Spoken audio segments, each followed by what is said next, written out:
Tony Dunn, ain't nothing to it but to do it, brother. Let's roll. In a world where Carolina Panthers fans have an insatiable thirst for Panthers news and opinions, only one podcast roars ferociously. It's the C3 Panthers Podcast. Yo, what's up, Panther fans? It's the C3 Panthers Podcast brought to you by CarolinaCatChronicles.com. My name's Tony Dunn, and tonight's show is One Spark Ignites Panthers' Ambitions as the Carolina Panthers go from a season that was on the road for a tankathon to where we were going to go for the next, months. 4 months, 5 months, 6 months, talking about who the Carolina Panthers would draft at quarterback at the number 1 draft pick has now turned into a turn. The tides have turned. The story has flipped. The script has flipped. And now we're sitting here going, the division is ours. The division is ours. Man, next week we have the Atlanta Falcons, division rival. We could take them and move into first place if the Bucs lose as well. I'm telling you, just one little spark has ignited this show. Cody Lashney, welcome back to the C3 Panthers Podcast. Tony Dunn, there's nowhere I'd rather be on a Tuesday night than here hanging with my boys, bro. Look, all it takes is one W against Tom Brady, of all people, and the Tampa Bay Buccaneers to get us moving in the right direction. We're feeling good. We have a big show tonight. How much do we believe in P.J. Walker? Would the Panthers be interested in trading for Bradley Chubb? Do we actually have a chance to win the NFC South, which is so bad right now? We actually do have a chance.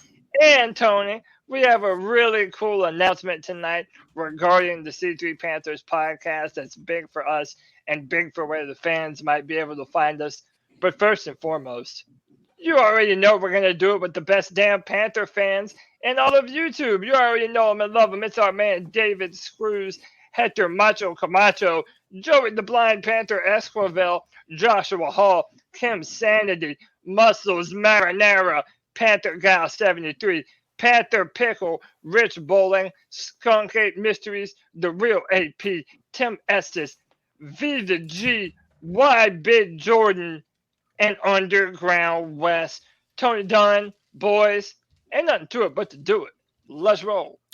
CK, we had Jonathan Stewart on the show a couple of weeks ago, and he kept referencing the 8-9-1 season for the Carolina Panthers.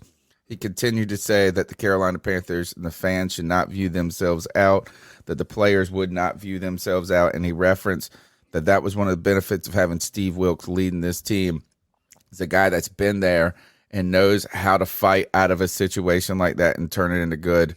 Boy, those words, they didn't sound, prophetic, and maybe when we went to L.A., but looking back now, they do seem a little prophetic, or at least we want to believe that, don't we, CK? Certainly we do. I think at the end of the day, to have even a glimmer of optimism is something that we have been sorely without since that 3-game winning streak that Sam Darnold took us on at the beginning of last season. But there's also that inner part of every single Panther fan in this chat right now that is thinking, don't do this to me again, Panthers. Don't do this to me again. Don't get my hopes up, only to crash crash and burn and cause them to be crushed into a million little pieces. And we've been burnt too many times to be too excited about this, but damn, it feels good to have some glimmer of hope. Greg, a win's a win. You know what? I don't know if you are. Is Greg the Debbie Downer of the podcast, or is he just man of realism? Is he, he's like, hey, he never gets too high. Man of wisdom. He's like, wait a second, you don't know me, bro. Look at my eyeballs. No, what I'm saying is how high are you right now, figuratively? I mean, I think a little bit of both can be true with what you said there, being the Debbie Downer and kind of the voice of reason, because I always like to err on the side of caution with things, and I'm one of those, if you don't get your hopes up about things, then you're really not disappointed very often, which is never a good way to look at life. But as far as the Panthers right now, after Sunday, I think it is time to kind of enjoy this high we're on with them winning this game. And for some reason, like CK's right, like I have this love again. I think all I needed was a win. It fixed everything. And it shows you that winning can fix everything. But I don't know why I keep wanting to think that they're in it the rest of the season. And not even 3 days ago, I thought we were out of it for good. So it's just so weird. Well, we probably shouldn't really think that we're in it, Right. Yes, we should. But for some reason, in my heart, it's just like, oh man. Like I said, we have guys. Come on, let's just. All we're doing is celebrating, Cody. We're not in the like Debbie Downer, not Greg, man. I know. I'm believing. Look, we're gonna talk about this division later. When you look at the numbers, dude, it is totally not that hard to imagine a scenario where Carolina can come out on top. And we're undefeated in the division right now. So I'm keeping the hope alive, baby. Let's go. Might I add? Good. I was gonna say, might I add? Tom Brady and that offense has looked almost as bad as ours had for the first 6 games of the season. So when you put that 2 and 2 together, it doesn't make you feel so bad about our offense. And when you see the improvements, man, we're going to talk about these ratings these guys on our team have gotten. But dude, we have Icky, who is rated like number 4 in the entire NFL as far as left tackles for year to date. Like number 4, which is exactly what we've been begging for. Not only that, Bradley Bozeman came in here and he blew up PFF on their ratings as well. Like these guys are coming to play and they have done a fantastic job. If you would have told me PJ Walker was going to come in here and blow this out of the water and not make a mistake, I would have said you're full of shit.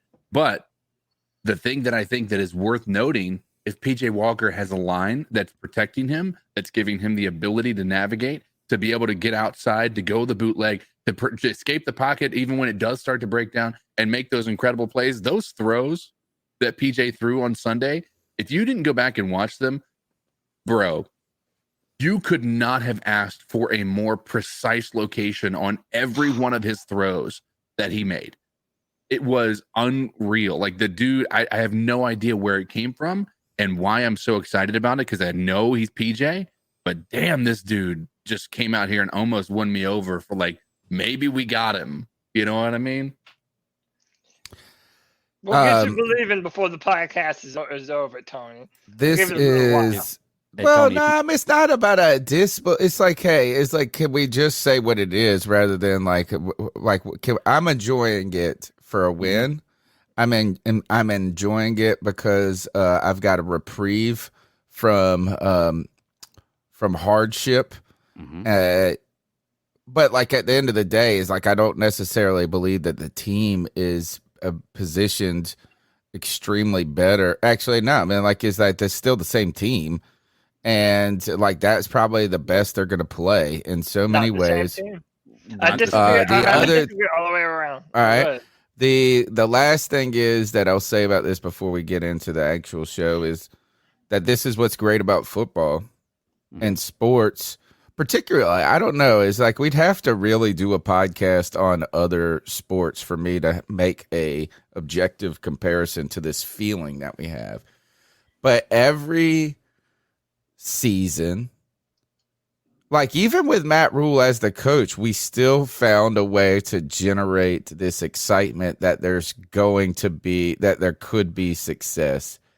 From week to week, it's like you go and you have this feeling that all of a sudden now it's an awesome feeling to believe like that there could be, it can be.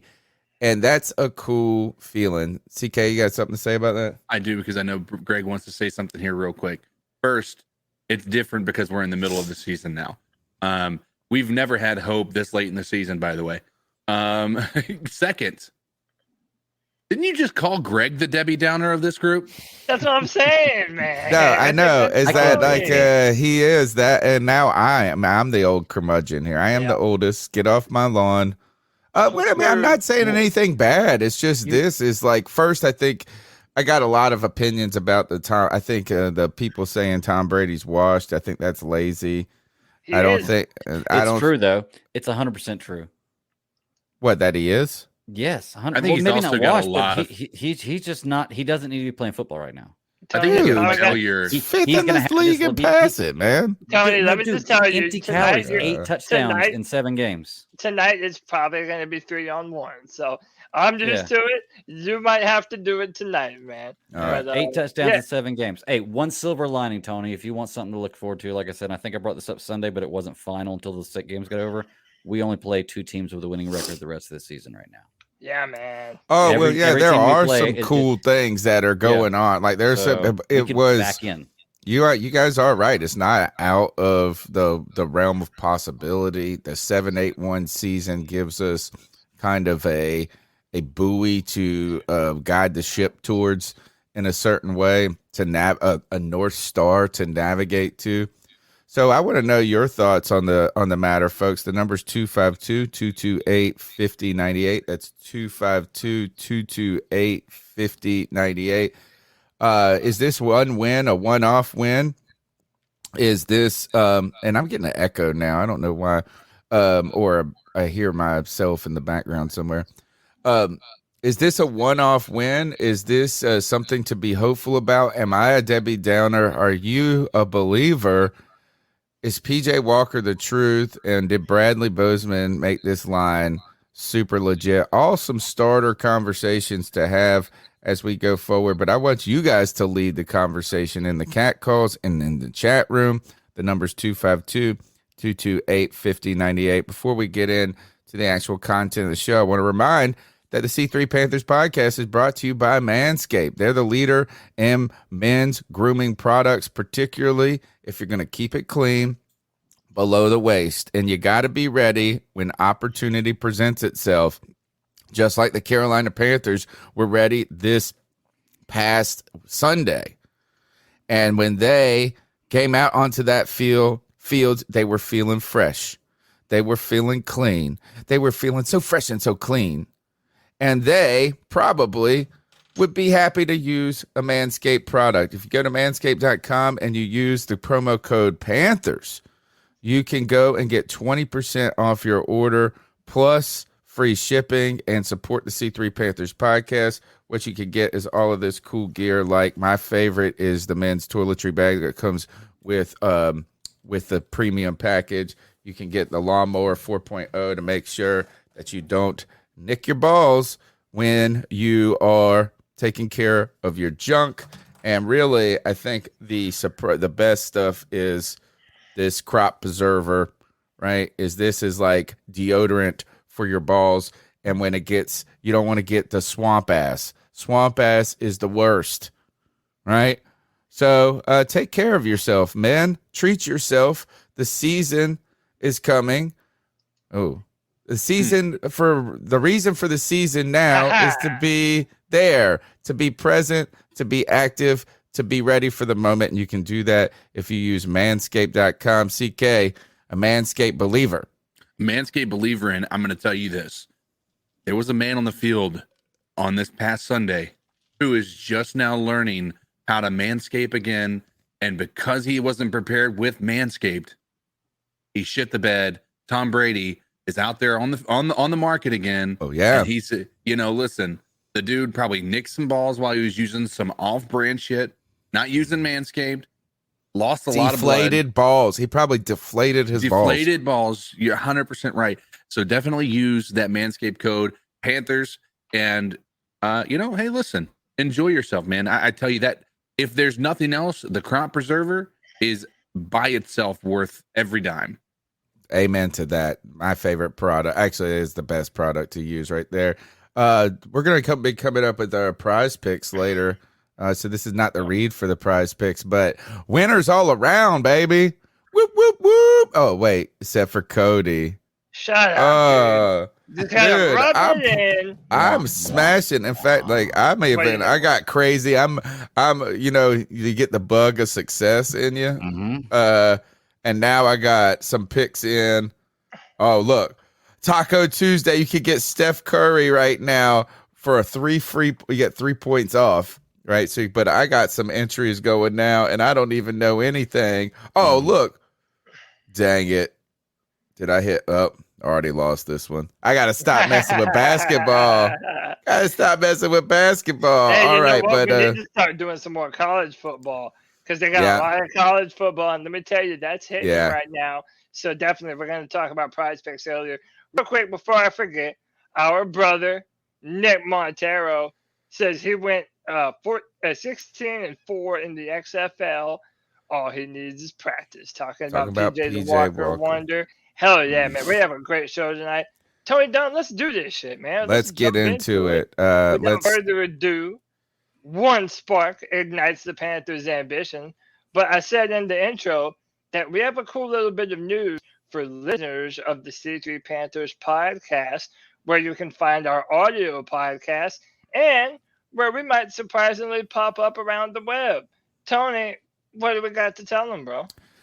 Recently, we switched our partner groups that we actually just happened this past week.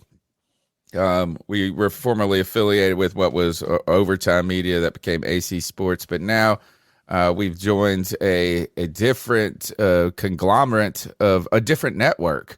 And this network is the parent company that owns Fansided, which is the company that runs a lot of these these blogs or these websites like Cat Crave, and there's one on every sports team for every sport you could think of, and they've been around forever. I've written articles for Cat Crave 10, 12 years ago, and about Cam Newton. Oh, I think I had a great one about Cam Newton, and who was this dude? He used to always hate on Cam, and I wrote him a letter. He even laughed and tweeted about this letter I wrote him on Cat Crave.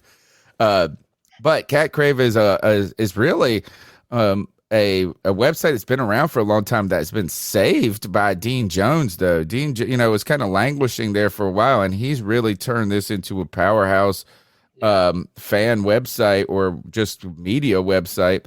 And now, since we have joined Fanside, we are the premier Panthers podcast that's featured on Cat Crave. So if you go there and you look at, if you're browsing whatever story on the 5 reasons the Panthers should have hope, or the 3 reasons that we shouldn't be too excited, or how the Carolina Panthers turned down 2 number 1 draft picks for Brian Burns, which is crazy to me. You can be looking at those articles and you're going to see our podcast embedded up there innately all the time. And to me, it's just nice to see the Panthers podcast out there in places that we didn't have to go and do it ourselves. You know what I mean? Hey, Absolutely. We're featured. Yeah, and Dean Jones is a friend of the podcast. Like you said, they have tremendous work over there. And, look, this is a podcast for the fans, by the fans. Our viewership has been so incredible lately that they've essentially allowed us to be able to do things like this. So it's because of you guys why C3 Panther Nation is seriously coming up in the world. We love you. We appreciate you. If you want to continue to support, hit that like, hit that subscribe, hit that notification bell for every single time the C3 Panthers podcast goes live. Help us whoop up on the YouTube algorithm, just like Brian Burns did to Tom Brady. Witness the Walker Wonder. Witness the Walker Wonder. Witness the Walker Wonder. You say it 3 times, and my man appears on the screen. PJ Walker comes. Look, we're familiar with PJ. Is that this team is known about PJ Walker for several years? Is what was known as, I guess, or thought to be a Matt Rule guy in some ways. PJ Walker has found a way. You got to give this dude a lot of credit, man, for finding a way to make a living in the NFL and in the XFL. He wants to play football, man. This is what he likes to do.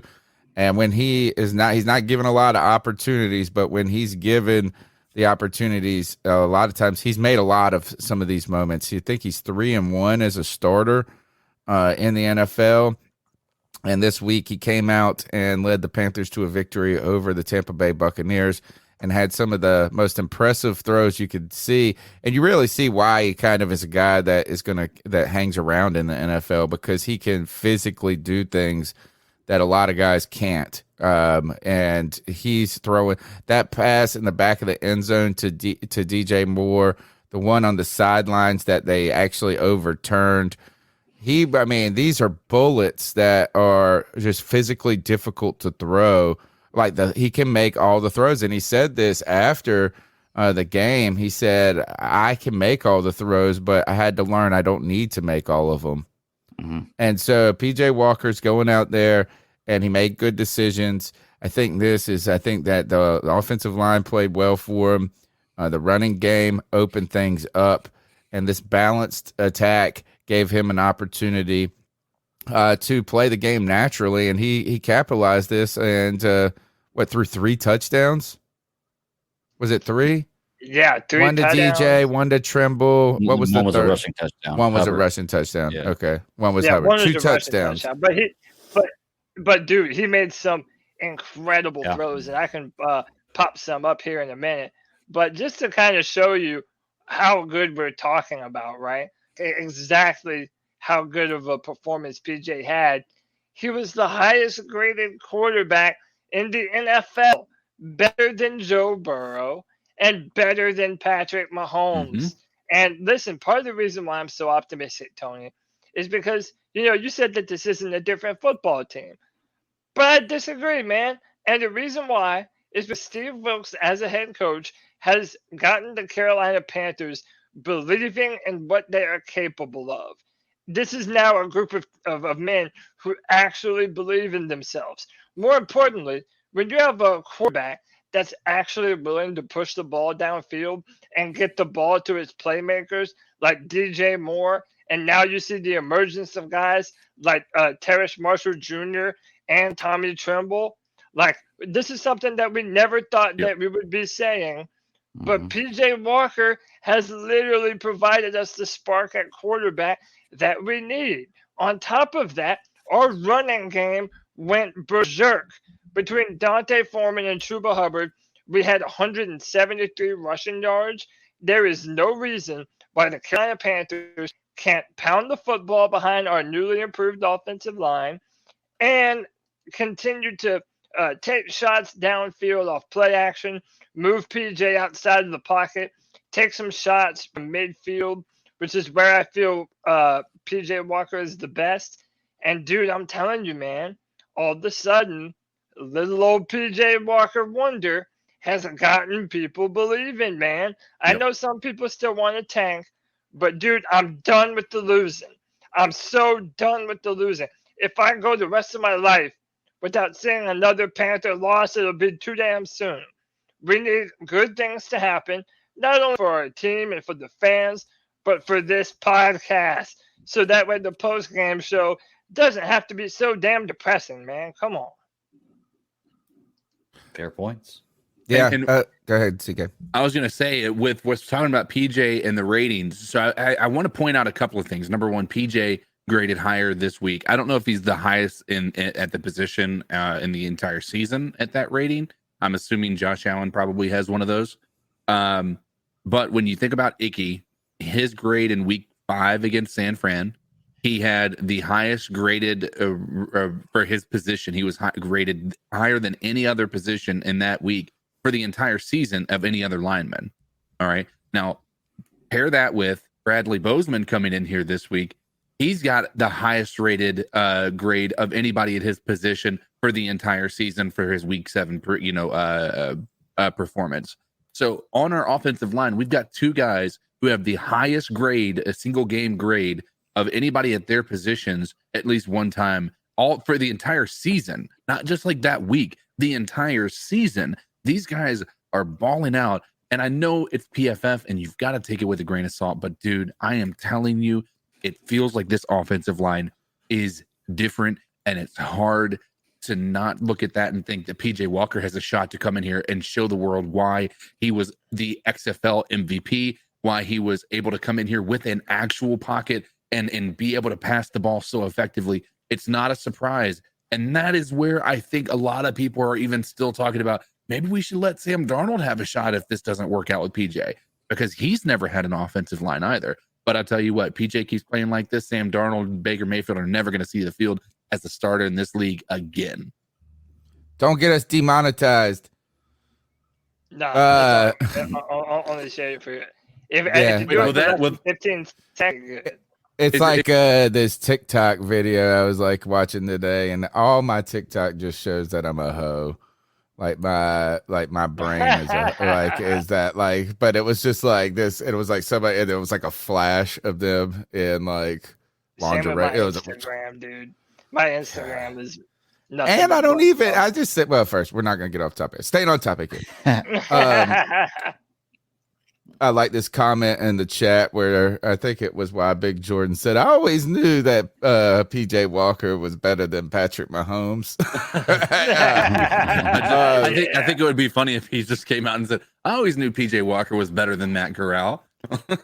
Why did this never? Why is this a team that reached down, dug down into the depths of their souls, found some fight and some grit, and had a good game? Yeah. Or is this a team that was weighed down by the blanket of Matt Rule?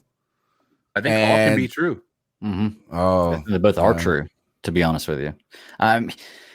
Look, it's like I said, I want to temper the expectations with this because I've seen this movie before. But I mean, I could swear that 2 or 3 weeks ago, all of us were talking about how much trash PJ Walker was. I'm pretty sure. Oh, yeah. Without question, I was. No, look, PJ, I don't feel like I've ever dumped on PJ. It's just like, let's not look. Is that PJ is perfect for this type of role, actually, where you want him to win 3 or 4 games. It's not like I need to see 3 or 4 games. I can believe it, and I'm not. Oh, he can win 3 or 4 games in the NFL. I believe he's capable of like doing this. Oh, he can do this for more than one game. I promise you that. The thing is that the whole thing with PJ Walker really on this podcast has just been that you're not going to give him the reins next year.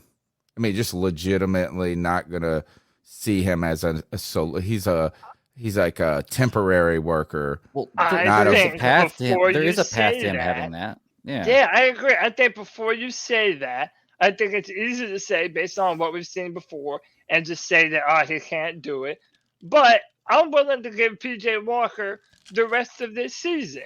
When you're playing, there's no problem with that. When you're playing the Tampa Bay Buccaneers, granted they're not the team that they once were when they went to the Super Bowl, but they still have a ton of really good football players. And then PJ Walker comes out and puts out that kind of performance that is being mentioned with the likes of Joe Burrow and Patrick Mahomes. Like, okay, man, you have my attention. And by the way, we also can't pretend like we've never known that PJ Walker has that kind of talent, because 2 years ago he started against Detroit at home and did a very similar thing, man. He was throwing dots all around the field. He has a live arm. I'm a firm believer that PJ throws his worst interceptions in the red zone, but I don't think we need to throw them in the red zone. I say you take some shots from the middle of the football field, and if you're able to get down to the red zone, that's when that big bad offensive line and our run game comes in and we punch it in the rest of the way, man. I think that's beneficial to our receivers and certainly DJ Moore, but it's also beneficial to the kind of quarterback that PJ Walker is. He has a live arm and he wants to push the football downfield, and that's when he's playing his best. So if PJ comes in next game and he puts up a Baker Mayfield performance and Sam Darnold's healthy, not what do you want the team to do? What do you think the team will do? So Steve Wilkes gave a press conference, and he said right now, even if Baker Mayfield and Sam Darnold are healthy, PJ hasn't done anything to lose the starting job. But if he puts up bad numbers next game, what I'm saying, like if he looks like he did the game prior to this one, next Well, but game. then we're gonna play ring around the bum once again. It's Okay. like it's a vicious cycle. But Yeah. again, like we've been so down in the dumps the past few years, dude. Fuck it, man. I'm being optimistic. I feel like I have no reason to not be optimistic. I think like we have always had this inclination that the Panthers had a very good defense. We're starting to see more from Derek Brown. We're starting to see more from Brian Burns, who I think has gotten even better as the season has gone on, even though he's our primary pass rusher and everyone double teams him. I feel like this defense is poised to make us a competitor in the NFC South. It reminds me a lot of the 2014 NFC South, where it just seemed like no one wanted to win the division until late in the season. And I can see a similar run. You Damn, guys I couldn't subbed hear that. everyone. Fuck.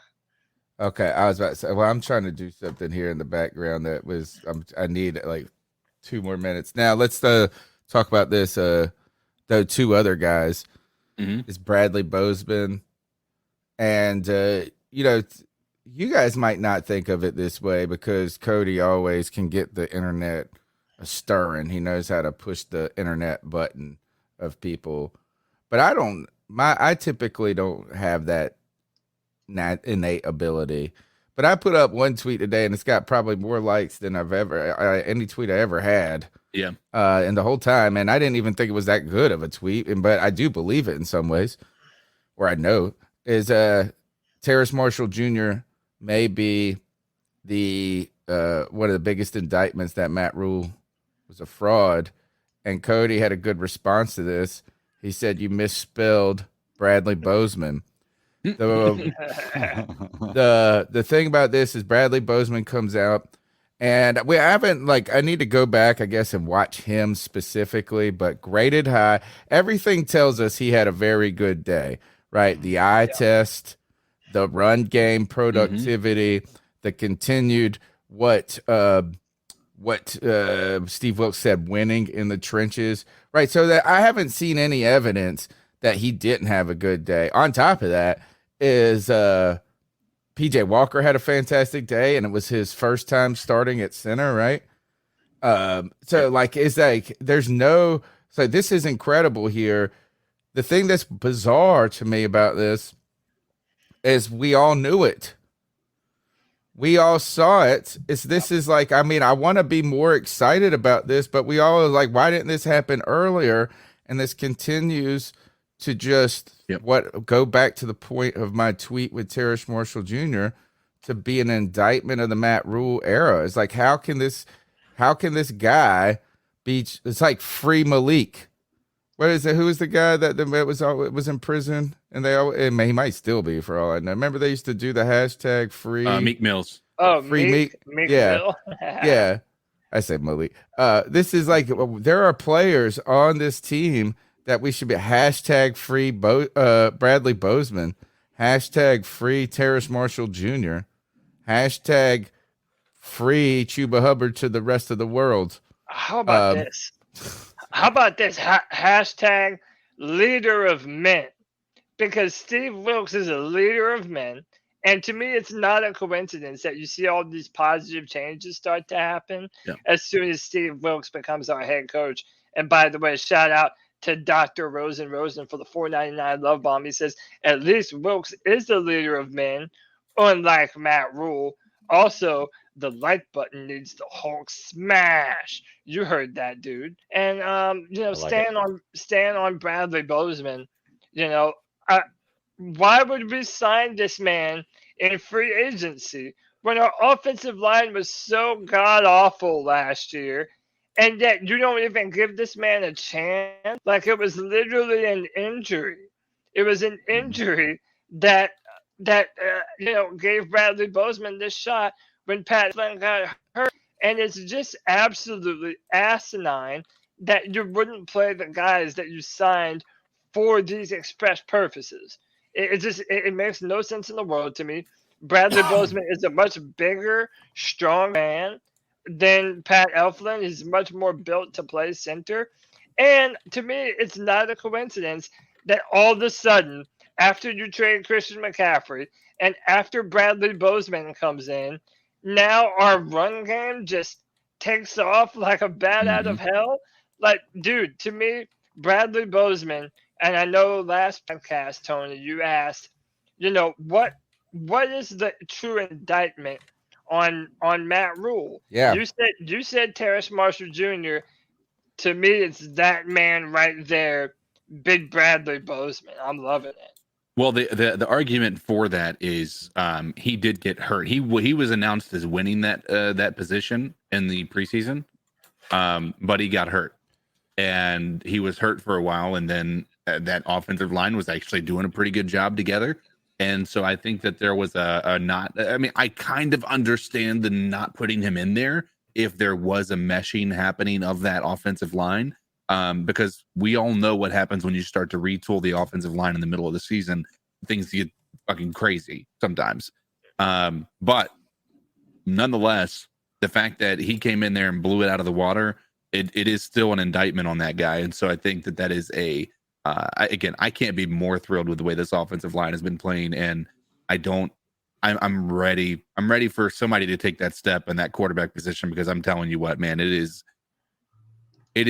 we're primed to be a really explosive offense if we can put this shit together in other facets other than just that offensive line. That's the hardest thing to build. We need Tommy Trimble to continue to step up. We need Terrace Marshall not to drop those balls. 2023 wasn't a good year for the Carolina Panthers, but I'm trying to make 2024 a better one for myself. Get started on your resolutions with Factor so you're ready for the new year. Factor's ready-to-eat meal delivery takes the stress out of meal planning and sets you up for success in the new year. Skip the grocery stores, prep work, and cooking fatigue. Instead, get chef-crafted, dietitian-approved meals delivered right to your door. With over 35 meals to choose from per week, including keto options, calorie smart, vegan plus veggie, and more, plus over 55 weekly add-ons, you'll have a ton of nutritious and flavorful options to kickstart your resolutions. Skip that overpriced takeout trap. Factor is cheaper and way more delicious than takeout. Get chef-crafted, restaurant-quality meals delivered right to your door, and they're ready to heat and eat in just 2 minutes, which means more time for you. Head to factormeals.com/C350 and use the promo code C350 to get 50% off. That's code C350 at factormeals.com/C350 to get 50% off. Need DJ Moore to continue to blow this off the roof, and we need those 2 running backs, Chuba and Deontay, to just continue to chug it out, because I'm telling you right now, if PJ Walker is that guy, this is going to be a hard offense to stop if they can get it together. But that's a big if. So someone chat says Cody just likes to prove his shit takes. Hey, does anyone want to go back to Pat Elflin? Anyone in the chat? Anyone here on the podcast? Well, let's not worry about this. Let's not worry about receipts and this and that. No, I'm not even saying. I'm saying does any out of everyone here, and I'm not even trying to shit on Pat Elflin. It's not. This is my question to you. No, he didn't do a good job. He did a better job. He's better at center than he put. Here is the real question, though, is that, or if we want to go back and really look at the way that the Bradley Bozeman story unfolded, is that the Carolina Panthers in this offseason went and retooled their offensive line, right? They found ways to upgrade it significantly. They drafted number 1 prospect at left tackle. They go and add Austin Corbett at guard, and they signed Bradley Bozeman, who was touted as a strong center in free agency. These were all distinctly made moves, right? And then when we get into training camp, though, the competition that was created by Matt Rule alienated Bradley Bozeman for a while. And while you said he was named, I think CK said he was named the starter, Matt Rule didn't say that until he was actually hurt. I feel like it was like right in that week he said, well, if I had to start them today, this would be the starting lineup. That was what he said. And he had never even run Bozeman with the ones yet.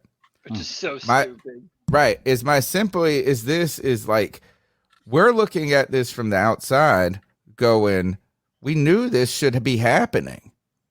And somehow it wasn't. Now, interestingly, to segue this to a different conversation related, I was listening to this was Raleigh radio today and the Adam Gold show. It's like around the noon hour. And Joe Person came on. And Joe Person, now what was strange is Joe Person is now speaking more confidently in things that we had speculated the entire time, kind of rumors. And now he is kind of speaking as those are kind of truths. And what I mean by that, an example of this is he said Matt Rule had control of the 53. Matt Rule had control of the 53, and Scott Fitter was brought in here to play nice and be a nice guy and help navigate these waters. But these decisions are largely about player personnel on that field and making this 53-man roster were guided and steered by Matt Rule. And so it didn't sound like this. It sounded like this is this entire Bozeman, whatever, Eflin, the Terrace Marshall Jr., who was your guy, the guard from Alabama. These are Matt Rule's fingerprints are all over this. Yes, all over him. All over. And if you listen to my original criticism of Matt Rule, is this man does not know how to evaluate talent. Meaning, he doesn't know how to take the best guys and put them at the best position possible for them. And that's always been a problem for him. And having so much control over the roster and the final 53. Yeah, man. And by the way, shout out to YB Jordan. He said Joe came on because Cody had to say it first. Hey, man, we don't normally drop too many sources, but the ones that we did, they're looking pretty damn good, man.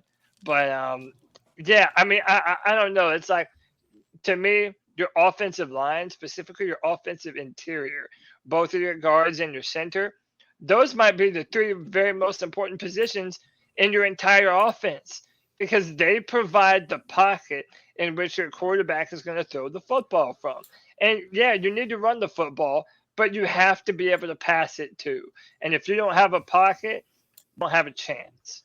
I was thinking about this subject, Cody, and you've been saying this for probably two years now on this show, is that it's like the new NFL actually makes this center more important, right? Absolutely. The center of the line. And one of the things, though, that really gives this truth is if you can't win consistently in there, you can't game plan to fix it.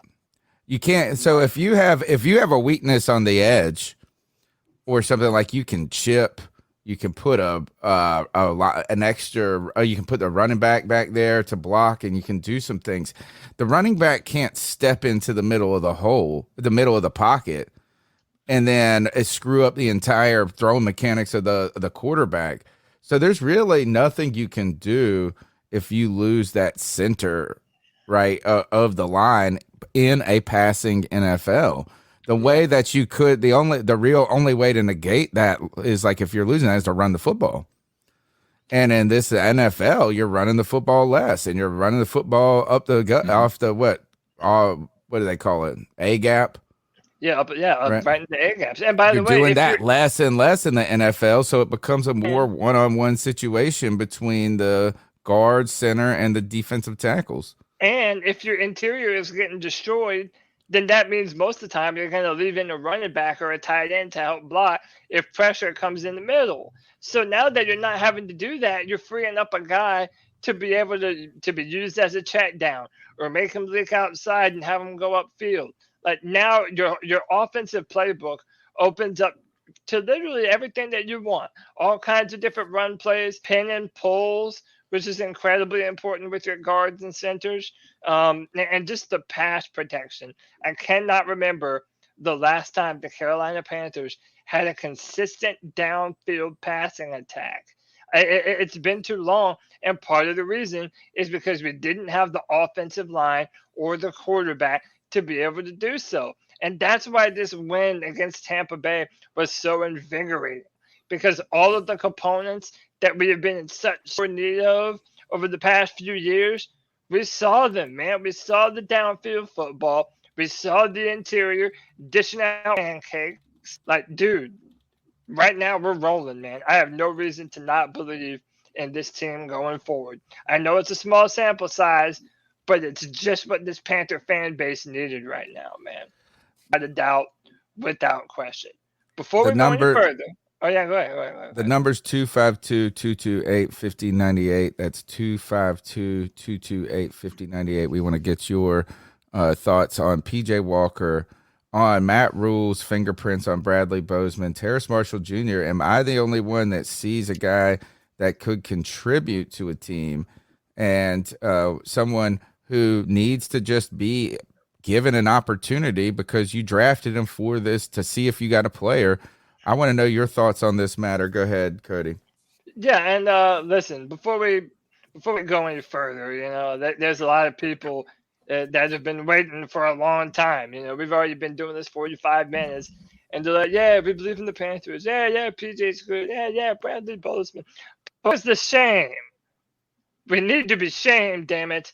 And there's only one guy who truly does it the way that they like. So why don't you do it how they like, Big Papa? Ladies and gentlemen, boys and girls of all ages, I want to say welcome to winning football. Welcome to a Carolina Panthers team that somehow finds a way to give you hope in the most hopeless of times. You see Steve Wilkes come in here, take a team from tanking to competing in some way, shape, or form in one game? We can chalk up the Rams game to a short week, to an unfortunate circumstance. But I tell you what, you guys have come here to hear us talk about it, to continue to chat about it, but you haven't hit the like button yet. Well, I have one thing to say to all you absolute freaks. Subscriber shame.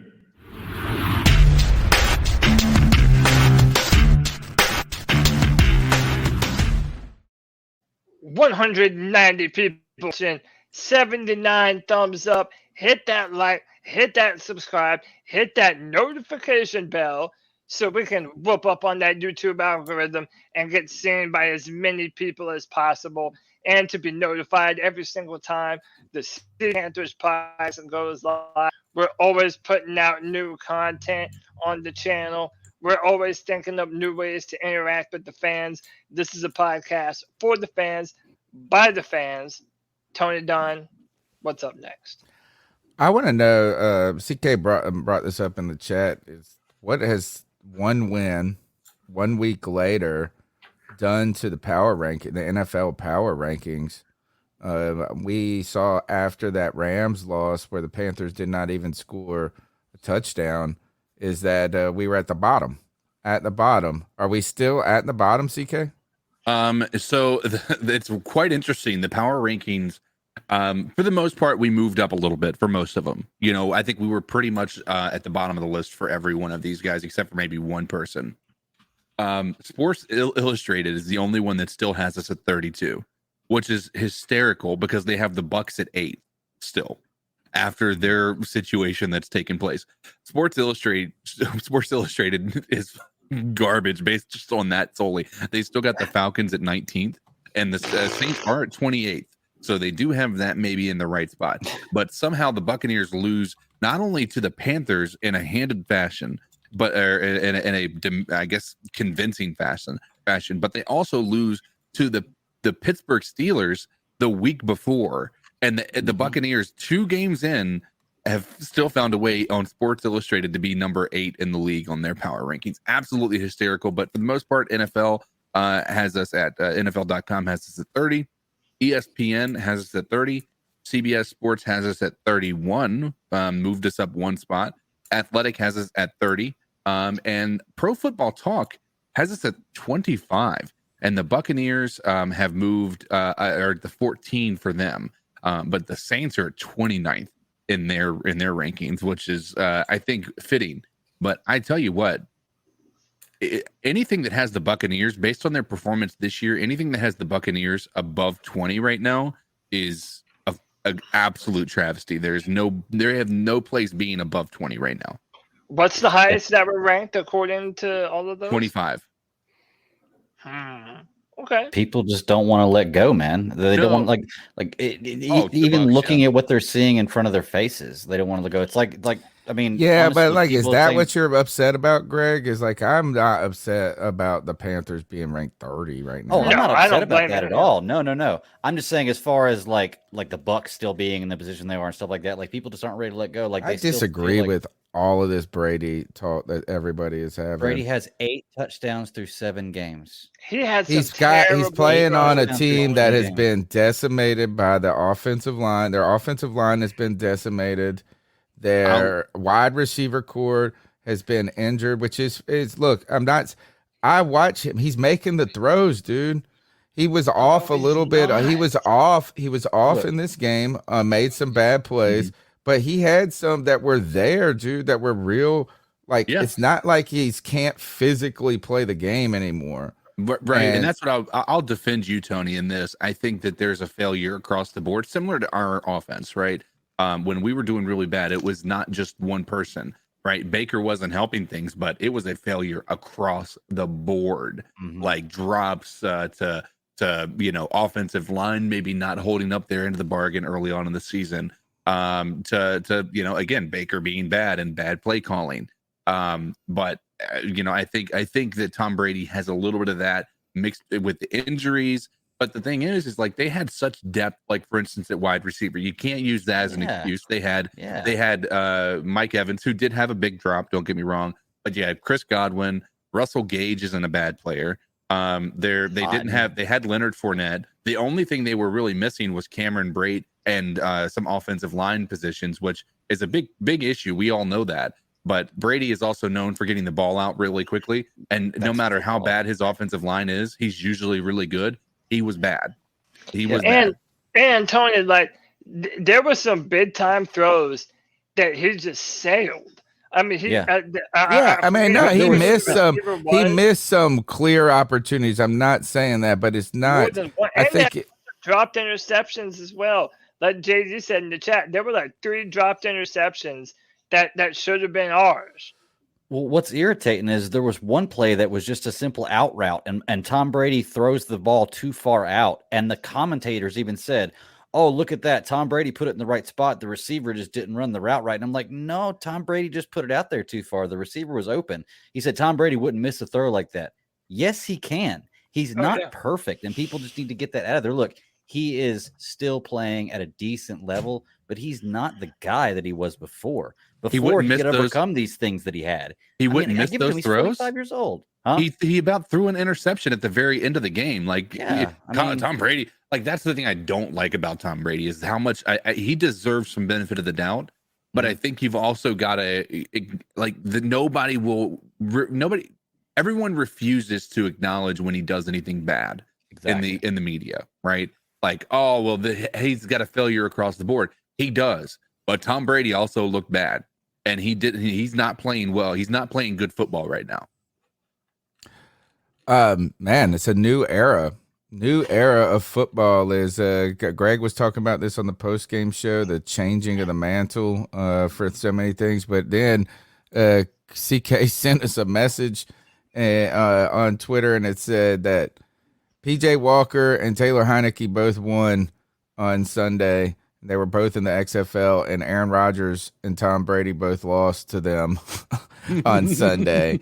Taylor Heineke, I want to get your thoughts, folks, and this is interesting. Let's go ahead to the next topic because Cody Lashney is so pumped about this team. Let's go, baby. And this opportunity to become to go after the division. I mean, this guy's even thinking about trading for people. And look, is that Tom Brady's washed in this division and Cody Lashney, boy, I want to know, is he going overboard, folks? I want you guys to call in, but look, check this out. Is Cody Lashney thinks there's a change into the guard and Carolina found their guy. Let's see if I can get this, make sure this works right. Come on. My name is Willie. I keep the ladies Did Carolina find their guy, Willie Beeman? Steaming Willie Beeman got them girls creaming. Got Cody Lashley like that. Come on. My name is Willie Beeman. Oh my goodness. That's what I was. First, I know he loves that movie. Two, I feel like PJ Walker is kind of like a Willie. First, he's like a undersized black guy that like is like he reminds me of Jamie. Not reminds me of Jamie, but Jamie Foxx was that. Yeah, has all the talent. Does not have the bravado of Willie Beeman though. No, but I know Cody Lashley loves that movie, and he's all over here talking about PJ Walker, and that's what I was doing in the background is converting that file download. Come on, Cody, come on, Willie Beeman. Oh, dude, that might be my favorite football movie of all time. I don't care what nobody says. That and Remember the Titans, and I'll probably even put that above Remember the Titans. And yeah, man, look. I know everybody thinks I'm drinking the Kool-Aid. Oh, Cody, we won one game. Oh, Tom Brady missed some throws that he should have had. Oh, look, dude. Whatever.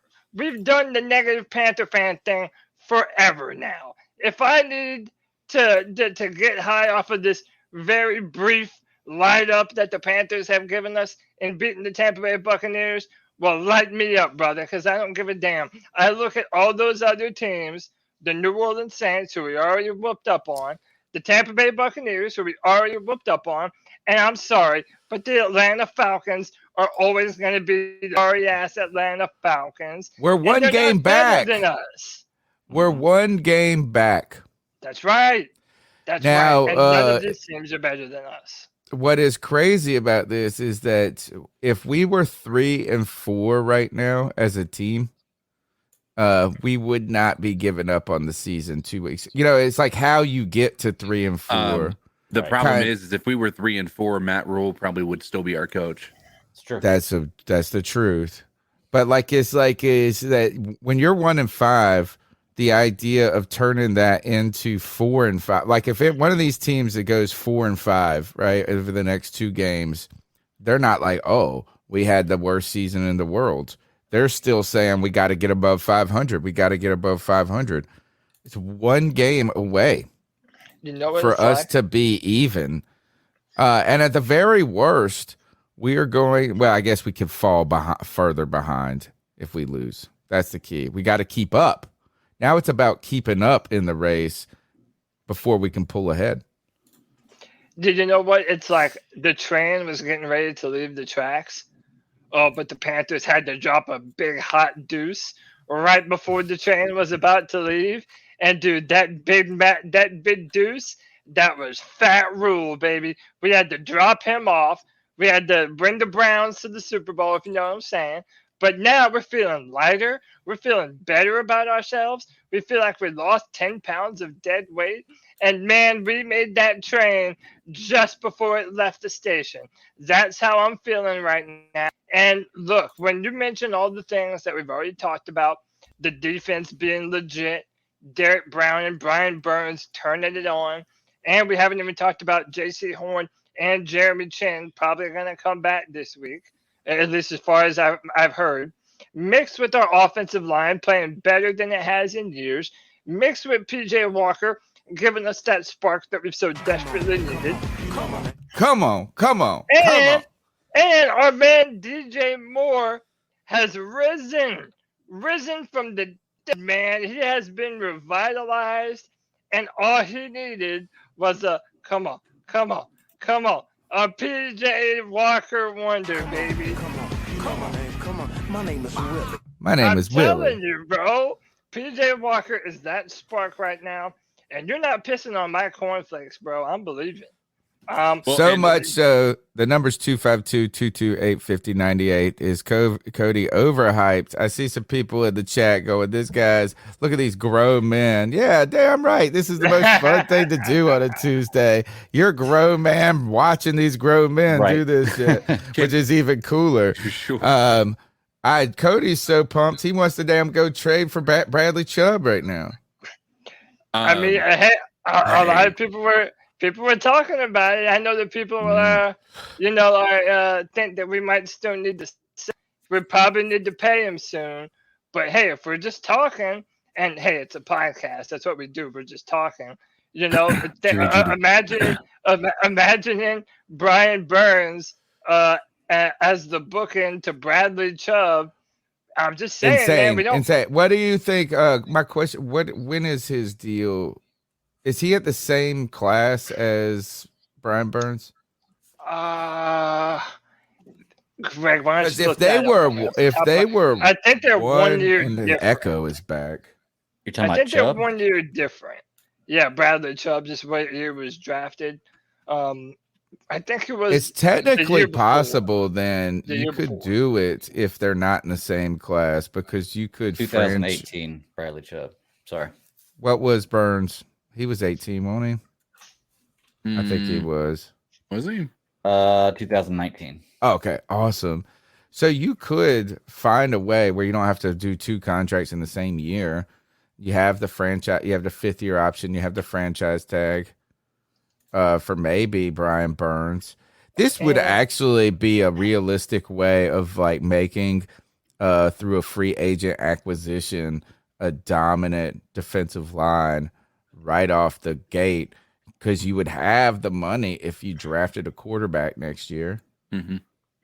You know, I mean, as long as you're not going to go out into free agency and get a quarterback, which you probably can't anyway. I mean, you don't want to make a mistake like you've done in the past, like the Colts are dealing with Matt Ryan. Oh, so terrible. you could We've been dealing draft with a that, quarterback and roll with Matt Corral. And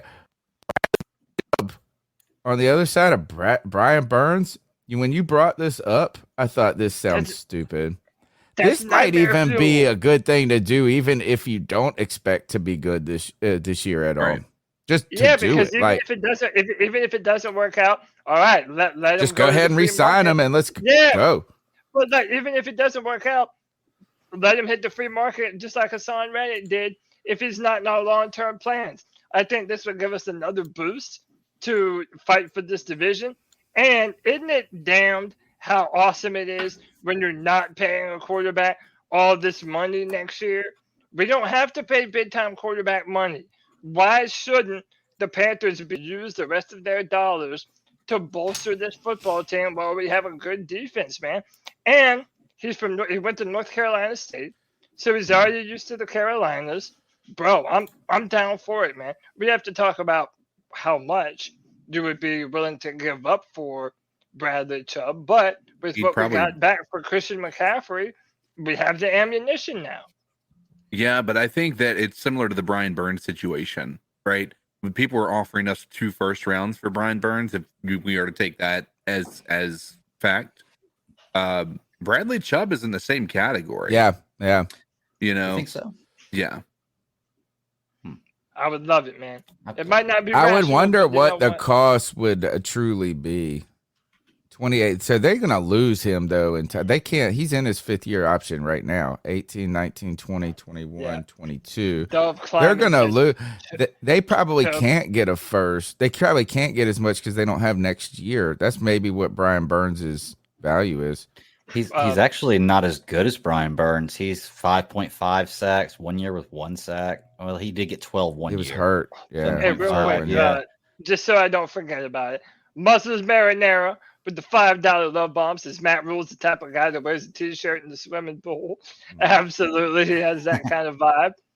And Tony's illegitimate bastard child, White Chocolate Espresso, says lost to the Browns by 2, New York by 3. 13-10 in the 4th versus the Cards, tied 10-10 in the 4th versus the Rams. And all those games, our quarterback played like trash. Thank you, man. This is what I'm saying. The Panthers have been competitive. Now we have the requisite parts to put ourselves over the edge. I'm feeling it, man. And then people want me to temper my expectations. Don't fucking tell me what to do, bro. I'm feeling good. And look, I would be interested in knowing what it would cost for Bradley Chubb. I want the chat to tell us this. What is the cost of Bradley Chubb? Go ahead, you tell us in the chat. Call in at 252-228-5098. Just to kind of add to that, Von Miller, his contract situation, he only had half a season left on his contract. So does Bradley Chubb. Miller was traded by the Broncos to the Rams last year in exchange for a second and third round pick. So, would you be willing to give up a second and third round pick Yes. for Bradley Chubb? Hell Oh, yeah. in a If you get Von Miller heartbeat, production, bro. hell yeah. Yes. In a heartbeat. If we can essentially do what we did, where we still actually we would be basically getting rid of Christian McCaffrey's contract and getting extra picks, and then also Bradley Chubb at the same time. The only downside is having to pay him next year, which is fine. You Right. got to Which pay is good fine. players. At some point in time, you got to pay good You know players, what is that? This is I'm telling you, defensive ends. This is like when he's about to come into his prime, right? He's had an injured season already. He's come back around. He said this is Brian Burns. I'm telling you, you draft defensive ends, even the best of the best. Some to take time to develop. So like, you can't go and just add a defensive end in the draft next year and him be dominant. Even the best, like Aiden Hutchinson, is doing well, but that defense is struggling like crazy. And it's not, there's a learning curve for that position. Year 3 is when defensive ends break out in their career. Usually, year 4, like this is his time. You put him with Brian Burns, it could be instant defensive front dominance. And this would be a more balanced, I think, line with Bradley Chubb than, it's just like he's the type of guy who can do everything. He can play the run. He's not just like Burns. Well, I won't say just like, is that Burns you need somebody on the other side that can do everything. And I think Bradley Chubb is that type of player. My only holdup is there's a two-part to this holdup. Okay. Number one is if Bradley Chubb comes here and we aren't a better team and he doesn't want to stay here and he comes here for half a season and he leaves after this, right? That's number one. Would suck. Number two is he does want to stay here and we pay him next year. You don't think Brian Burns is going to be pissed as hell that he's not getting paid before Bradley Chubb is getting paid? I know he has money left on his rookie deal, but the dude is putting up. We clearly value him. Yeah, you're probably right. You know what I mean? Like the he's timeline could be problematic. All right. So let's just be honest here. Is that if you were going to do this, you have to do it with the idea that you're going to keep him beyond this season, right? Like that would be the only reason you would do it. And then the second is that it would only be great if you want to have him with Burns. Like if you knew that you could pull it off, like you need to be able to know that you're willing to, and that might be hard to do right now when you don't know who the coach is and what their vision would be. Because if you saddled them with that, with 2 big contracts and they didn't have a choice and they didn't that could hamstring that coach and at least, or make them be kind of concerned. I think the fact that after the Christian McCaffrey trade, we now have 2 4th-round picks, we have 1 3rd-round pick, and we have 2 2nd-round picks. So again, you're not even completely decimating your draft if you did decide to trade for him. And by the way, even like Von Miller with the Rams, get him to make a push, and then let him leave in free agency, and then pay Brian Burns, and then draft another defensive end. Or go look to get someone else in free agency. There's ways to do this. Guy. Yeah, I mean, we are 2-5, and you're talking about trading to make a push. Hold on. Here's insane, dude. Here's the argument. It's like the most insane talk I've ever heard. Here's the argument. None of this happens until after Sunday. If we don't come out here and we don't show a dominant performance against the Falcons, do not be buying shit. But if we come out here and we put a this is gonna be awesome. If we lose to the Falcons, like what is the exact? It's gonna be this conversation that Cody's having, but the complete opposite. I get what you're saying. Let's go to number 1 draft pick.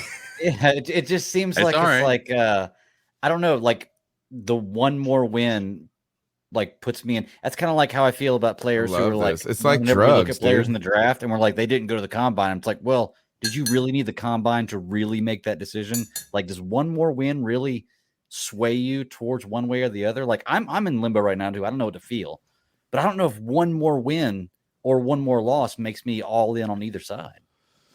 You know? Well, one more loss is like, come on now. It's crazy. This is what I was trying to say is like, this is this drug of hope, the drug of optimism is what we're on right now. Like, give us some more of it. We touched the high right now. Now we're chasing the dragon. Yeah. That's what my dad would say is don't chase the dragon, is like kind of trying to keep up with that high right there. By the way, guys, if people are talking about Brian Burns not having a 10 sack season, he's on pace for 12 to 13 right now. Yeah, he's playing great this year. He's incredible, man. And I've said that you haven't even seen Brian Burns play his best football. I agree with that. I agree with that 100. He's continuously getting better. You know, I think maybe even Al Holcomb coming back in as our defensive coordinator, which that's something that we don't talk about enough. Holcomb has our defense playing lights out, and we're adding people back. You know, we might even see YGM take another step forward. So, you know, I'm pumped, man. Like, whether or not we start trading or not, I think that we have a good defensive core. I wouldn't care either way, man. If we decided to trade for Chubb, I'd be pumped about it and what that meant for our season. If we don't, man, dude, I'm drinking the Kool-Aid, bro. Went to NC State, by the way. I said that, man. Okay. He's familiar with the Carolinas. Bring him home. I do want to do a couple plugs before we move on. One is you can help support the podcast by smashing the thumbs up button, calling in at 252-228-5098, or even considering becoming a C3 super fan. Look for the join button. For $1.99 a month, you can support the podcast and show your loyalty in the chat with your cool emojis. We're going to be adding, now we got to add a Wilkes emoji. We got to add a Wilkes emoji right now. That's what we got to do this. We're doing that after the show. Is Wilkes. Blue heart? Oh, yeah. Emoji. Yeah. And so what we can do is you can, for $1.99, you get to support the show and keep us growing. Man, we have been growing crazily to the point now we're working on 5,000 subscribers. So I want everybody to call in at 252-228. Tell us if we're crazy. Tell us if you're having a good time. Are you on the drug of optimism? Are you coming down from that high from Sunday? Are we ludicrous for trying to find a scenario where you compare Bradley Chubb and Brian Burns together? It would really make this defense this year so much better right away. But also, I like the long-term prospects of that. And don't forget, we're sponsored by PrizePicks. We're going to be doing those probably about 15 minutes. I want to do the PrizePicks in about 15 minutes. You go to prizepicks.com, you use the promo code C3, you get a 100% first-time deposit bonus on daily fantasy football sports. And you can make some real cash doing this. We had a good weekend. Greg had a good weekend. He had a good Sunday. I've lost my one tonight, though, but I got one coming up. I'm on Lamar Jackson. Who do I got this Sunday? I got, right now I got some, I want to go to the cat calls next. I got Lamar Jackson and Kyler Murray. And I'm rolling with Lamar Jackson, Kyler Murray on Sunday, or my daily fantasy football plays. But later in the show, in about 15 minutes, we're going to get to where we pick the Panthers. We'll look at both the Panthers prize picks and those who they're playing with the Falcons and peek around the league. Use the promo code C3. Cody, let's go ahead and jump into a few cat calls and hear what the fans got to say before it gets too late. We'll kind of work them in, and then we'll come back. We'll kind of come back to some topics and bounce around a little. So what are your thoughts on catcalling? Yeah, it's pretty. You shouldn't do that to somebody. And how did that make you feel? Very uncomfortable. So how do you think catcalling makes the person feel? It feels good, like. Who's that cat sitting in the back corner with his face buried in his nose? Who's that kid that can use one?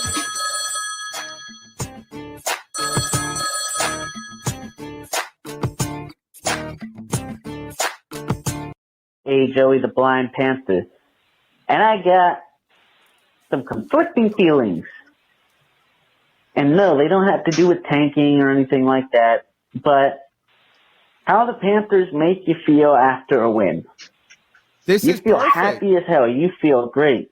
You feel like we're on top of the world after we win. But then 2 days go by, and you know what it just feels like to me right now? We're on the top of the drop zone. Yeah, like when the drop zone goes all the way up and up and up and up and up, and you're waiting for it to drop.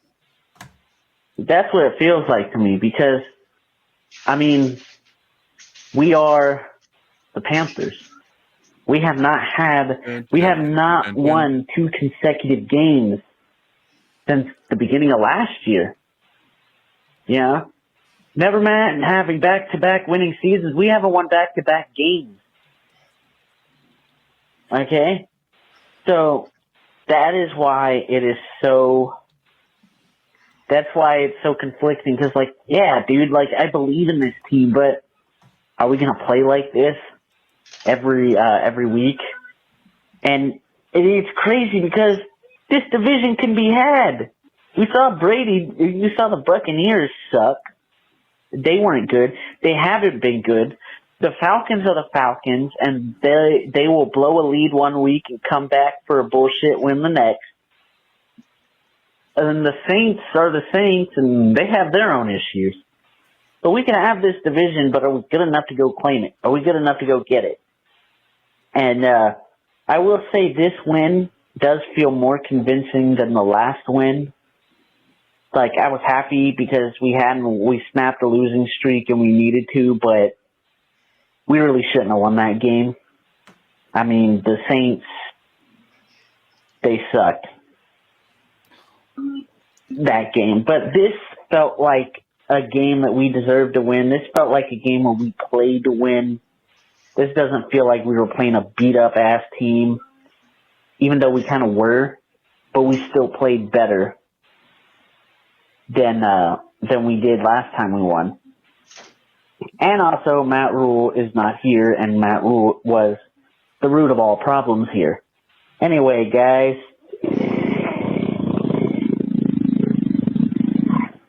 Wow, wow, wow. That growl's getting deep. Yeah. I love the slow bellow at the Yeah. start.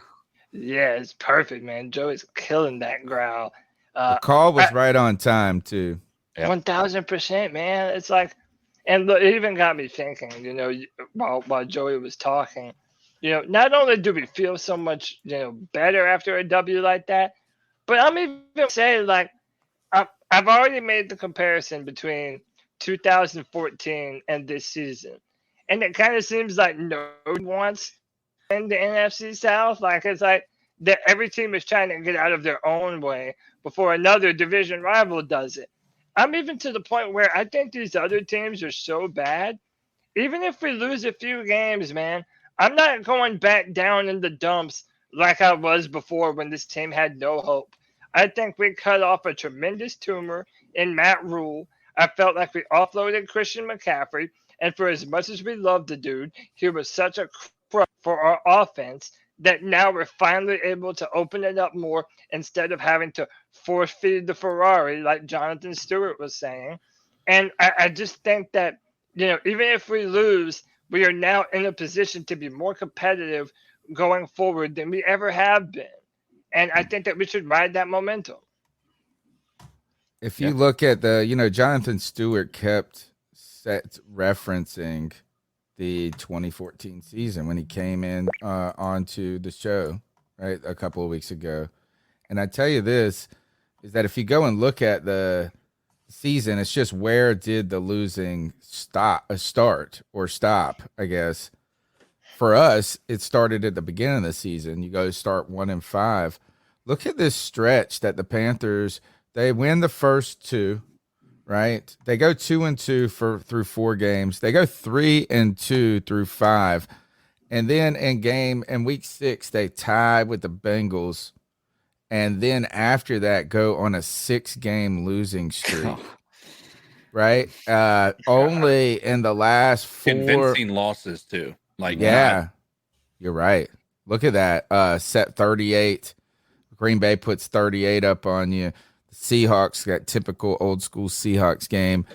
You lose 28-10 against New Orleans Saints, 45-21 in the Eagles beat you down on the road, or you're on the road. Falcons, you lose at home in a kind of a close one, get blown out again by the Minnesota Vikings, but then somehow turn it around in the last 4 weeks. 41-10, New Orleans. Close games against Tampa and Cleveland, and then a blowout for the Falcons, 34-3. It was convincing wins, at least for a good portion of that, but that was you're not wrong. That was a very That looks better on this screen. that was a great way to end the season. I mean, look, 6 straight losses in a row that you had in that season, man. And it's like we were still able to come out on top. You know, the fact that this division is bad, like, look, and I'll be real with you, man. Like, I think just as a football team, with the weapons that we have, you know, obviously we don't have a prime Cam Newton, which you would always be the better for if you had. But I even kind of like this team better, man. Like, this offensive line, I think, is doing things that we have not seen an offensive line do maybe ever. Like, you know, how about this? We were all talking up Rashawn Slater last year for how good he was as a rookie left tackle. But how about this, man? Ikem Ekwonu is now doing similar things. He is consistently one of the highest graded linemen in the NFL.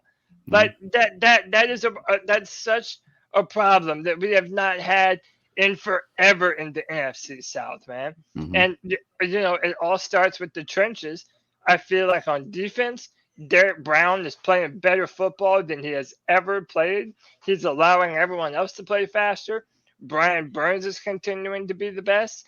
And if football is won in the trenches, well, oh, dude, let me tell you, I'm loving what we have right now, man. Our trenches are better than they have been maybe since 2015. Well, the other teams have definitely left the door open for us, like I said, to back into the playoffs this year. And you know, it's funny because at the beginning of the year, I think we were even talking about, or everybody else was talking about, the NFC South being one of the strongest divisions and how there could be 3 NFC teams going to the playoffs out of this league. And the NFC, what is it, East, with the Dallas and then the Giants being one of the weakest ones. And it's just the exact opposite of that. Like, there may be 3 teams going out of the playoffs out of that division. But nobody wants to win this division, man. They're making it so somebody's going to back in the playoffs, you know? JD said, sticky icky. That man gets his paws on you. You ain't getting around him. Sticky icky. We put it in the air. Let's go to the next call. Oh, yeah. Hey guys, it's Tyler. Hope you guys are having a good evening. I definitely think last Sunday was definitely something to look forward to for the season. I think it shows that if you have some decent play calling, decent coaching, and some decent quarterback play, what our team can be. I think, at least for me, and I'm sure other fans feel this way, where, you know, you're going down this horrible hole of how we've been playing all season, and then you get this little speck of hope. And I was already on the 2023 NFL train where I'm like, please, let's just lose out. We have C.J. Stroud, and as a fan, I know that we don't really suck as bad as our record shows. We have great talent. It's just you know, we haven't had that franchise quarterback, and obviously us losing the rest of the season, we can get that through C.J. Stroud or Bryce Young or a couple of other players, but C.J. Stroud, my number one guy. But I definitely feel like, and it's a good feeling that to actually watch the game and like, wow, we're actually playing well, or look at that pass, look at that catch, look at the defense playing well. And so you want to see that, but at the same time, as a fan, I know P.J. Walker, if he continues to play well, he might be a backup for us, but he's not the future. Obviously, Baker Mayfield's going to be out. Sam Darnold's going to be out. And so if we're picking, you know, 15 to 20, we're not going to get the cream of the crop as far as the quarterback's concerned. So that leaves a big hole, again, at quarterback. And so I feel like some of the fans want us to lose so we have that guy. I wouldn't be mad if we continue to lose, but we're competitive and we're playing well. I don't want us to, and not rooting for us to, like, fully suck. So, I mean, I think that's kind of like where some of the fans are at. I don't know what your thoughts are, but thanks, guys. Hope you have a good one. Talk to you soon. It's like that. There's no reason for us to be losers. Every year we have said how much talent we have on this team. Mm-hmm. Every year, everything has worked out in God's timing. Truly, I don't care if you're a believer or if you're atheist or whatever, man. Like, everything happens for a reason. And yeah, we started out real slow, real slow. But it just seems like there's a momentum building that I feel like the Panthers are a part of right now. And yeah, fantastic call, man. And, a lot of people were looking for the draft, and my dream. And look, man, everyone knows I'm a Matt Corral fanboy. Shout out to my guy JD864, YB Jordan. They know what I'm talking about. They're on my team, which is Matt Corral's team. And I think that this guy has the potential to be our future. I know he has not proven that to y'all yet, and he's going to have to do so. I completely understand. But my dream scenario, if we're just talking, is that the Panthers pull out of the conversation for one of these top quarterbacks, so that way we're not talking about C.J. Stroud and Bryce Young. But, now maybe you're talking about like and it depends on where Hendon Hooker and Will Levis go. They might end up being top 10 quarterbacks that teams are willing to trade up for. And if that happens, that's good because it pushes other talent down the board to us. Maybe even a Will Anderson, maybe even a Brian Bresee, maybe a Miles Murphy. I mean, there's so many possibilities. Hey, maybe a Jackson Smith and Jigba, the wide receiver out of Ohio State that's balling out with C.J. Stroud. Like, all of a sudden, all these different options become available to us when building our football team for the future. PJ's the bridge. Matt Corral's the future. Let's roll, baby. The number's 252-228-5098. Let's squeeze in a couple of calls before we go to the prize picks. Yeah. What's happening, C3? It's Hemlock here. I'm like y'all. I don't want to have too much hope, but boy, they look good. They look good. Anyways, one thing I don't agree on, it was said that if PJ keeps playing like this, the others won't see the field. Unfortunately, that's probably wrong because they paid too much in I agree. draft picks and money to put the other guys on our bench. So if Darnold or Baker gets healthy, they're probably going out on the field. Unfortunately, that's probably how it's going to be. They're not going to leave the third string quarterback in and have their starters sit in the bench, even if the third one played better right now. And again, I think it's all coaching, and Rule was just inept.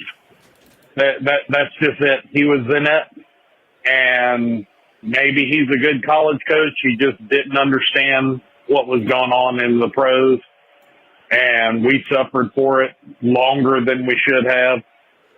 I am very pleased with Wilkes. I've loved Wilkes for years. I hope he does well, and, maybe he can succeed here. There's a reason why he didn't keep going in Arizona, and, that just kind of makes me go, hey, can we get something better maybe? But anyways, there was a lot of ups to go on, and hopefully they keep improving. I mean, I'd love to see it. It's been rough. I mean, it's like we're the Aints when you look at the stadium during the games and it's empty. I mean, that's sad. So hopefully this puts a spark. I love my Panthers. I don't want to see them fail, and we don't need Tepper to have any reason to move the team.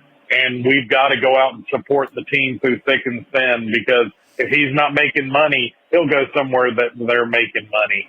So that's all I got to say. You guys keep pounding. Enjoy the show always. Take care. There's no way you could take PJ out if they're winning. No. Right. Like, that's the thing. There's one thing that will keep PJ in there, and that is winning. Yep. I agree. I think it should, but unfortunately, I feel like this caller's right. I feel like the money they've invested and what they've invested into it may change that. That's a sunk cost mindset. It's a sunk cost mindset. And here is the thing: is imagine this. Imagine if they took PJ out, who was winning. They put in Sam Darnold, or say even worse, they put in Baker Mayfield at this point. Right. And then the Panthers start losing. Steve Wilks does not get the head coach job.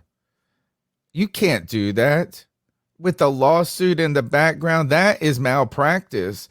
What you could just say is you can't. And I couldn't even imagine if the Panthers went on a run and made the playoffs and then decided to start Baker Mayfield in the playoff game. Oh, dude, I would hope every bad thing for us if that happened. But it's not going to happen. And by the way, that's why I like Steve Wilks. He's wanting to go with the hot hand.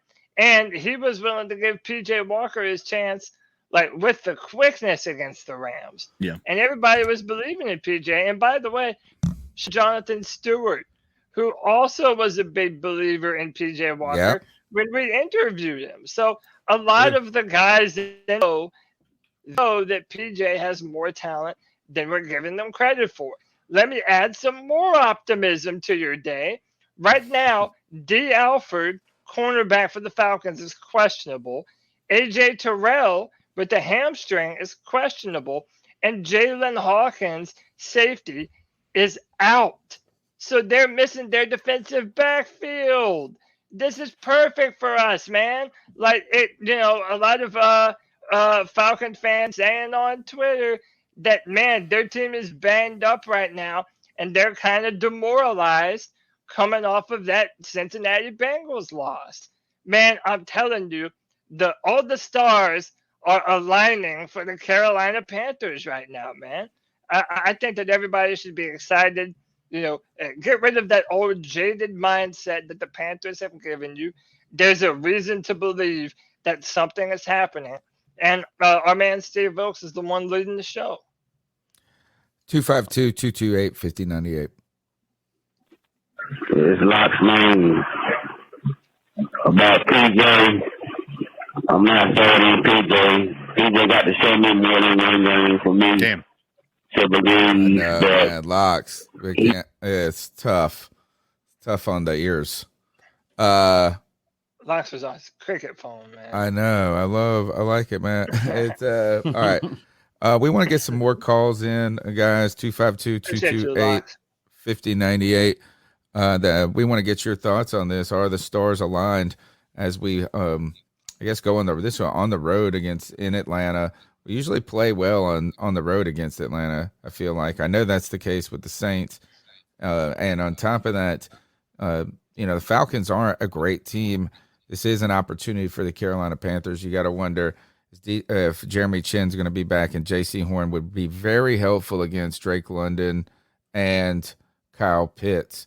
I want to, before we keep, while we're letting people regroup on the calls and all of that, I want to go on to the Prize Pick segment of the show.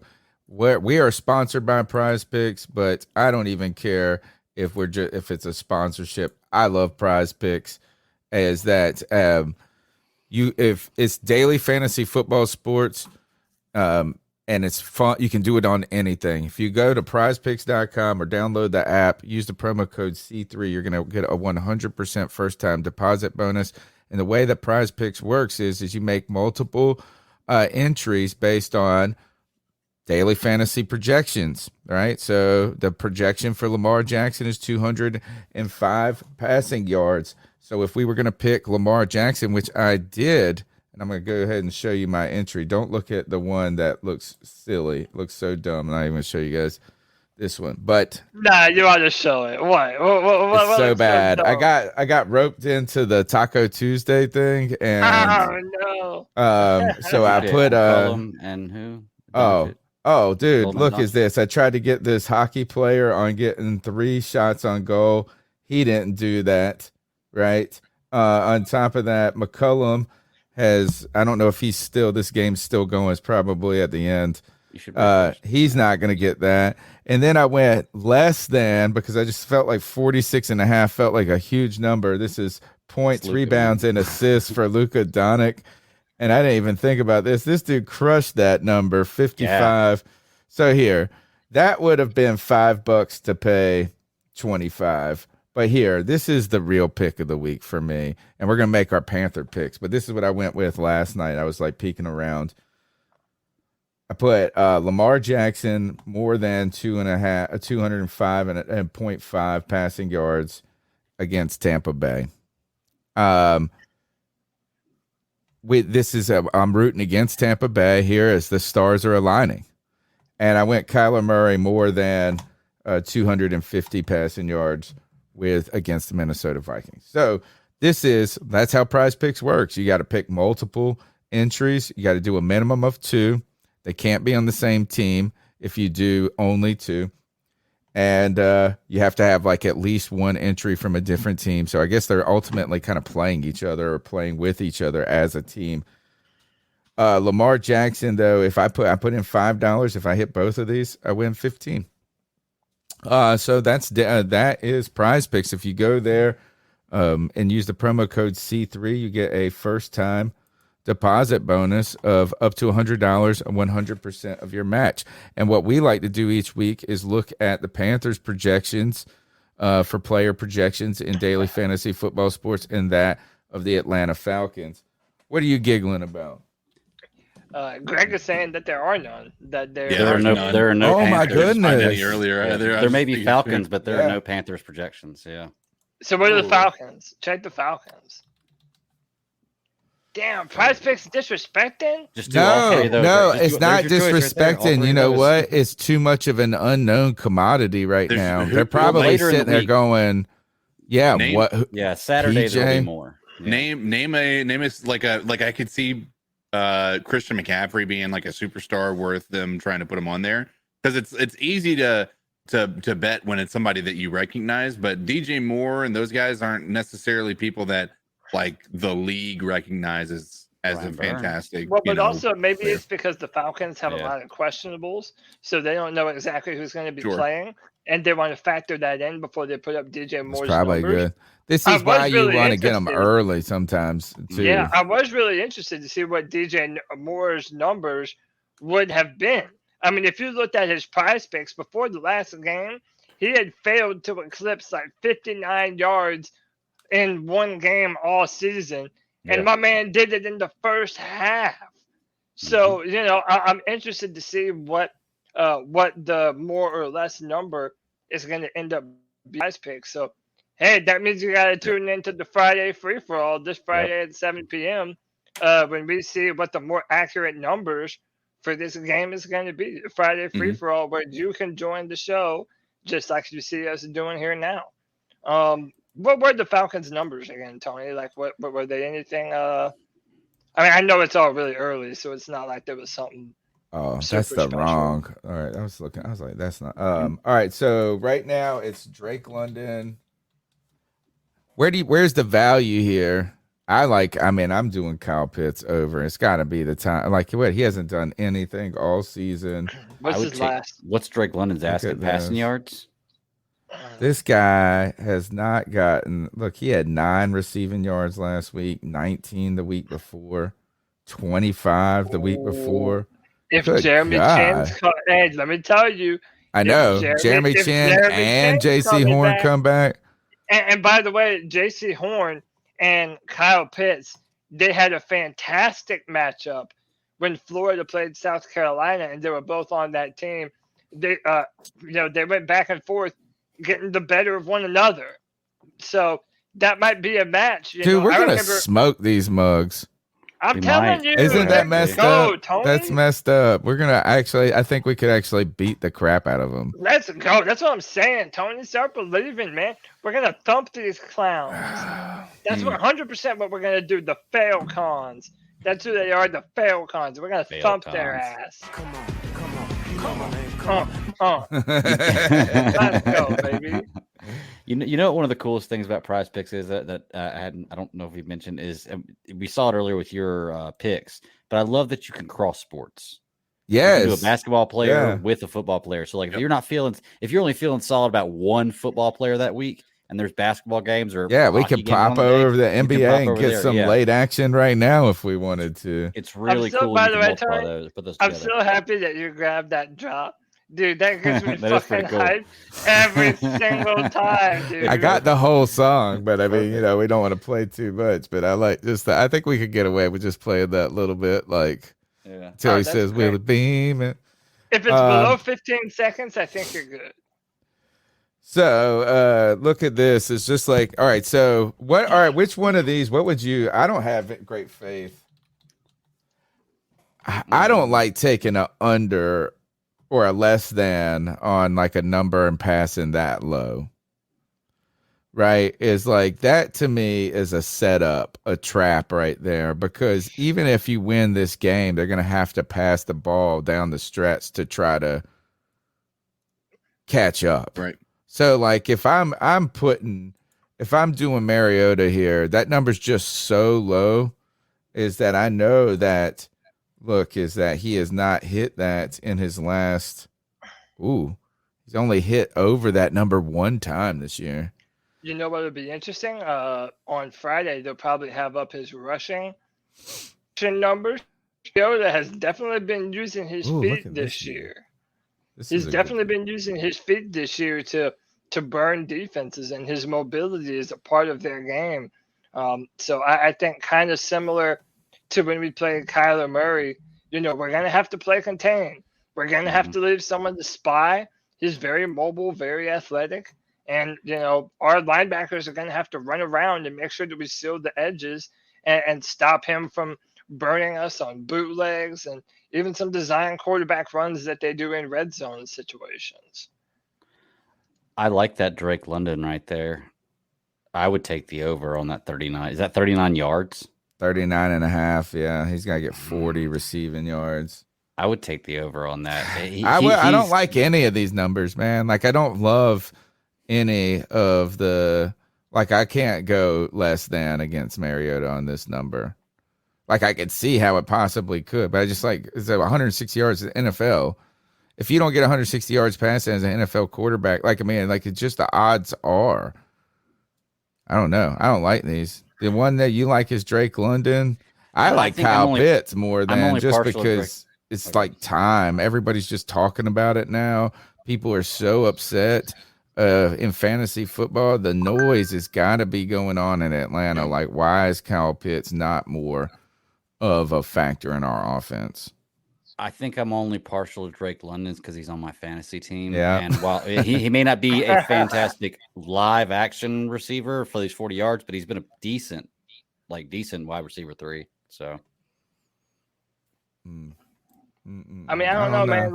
Like I said, I understand what you're saying, Tony. It's like it's almost like a trap. But at the same time, man, like if Jeremy Chin and J.C. Horn come back and continue to ball out like this, it's not outside the realm of possibility, man.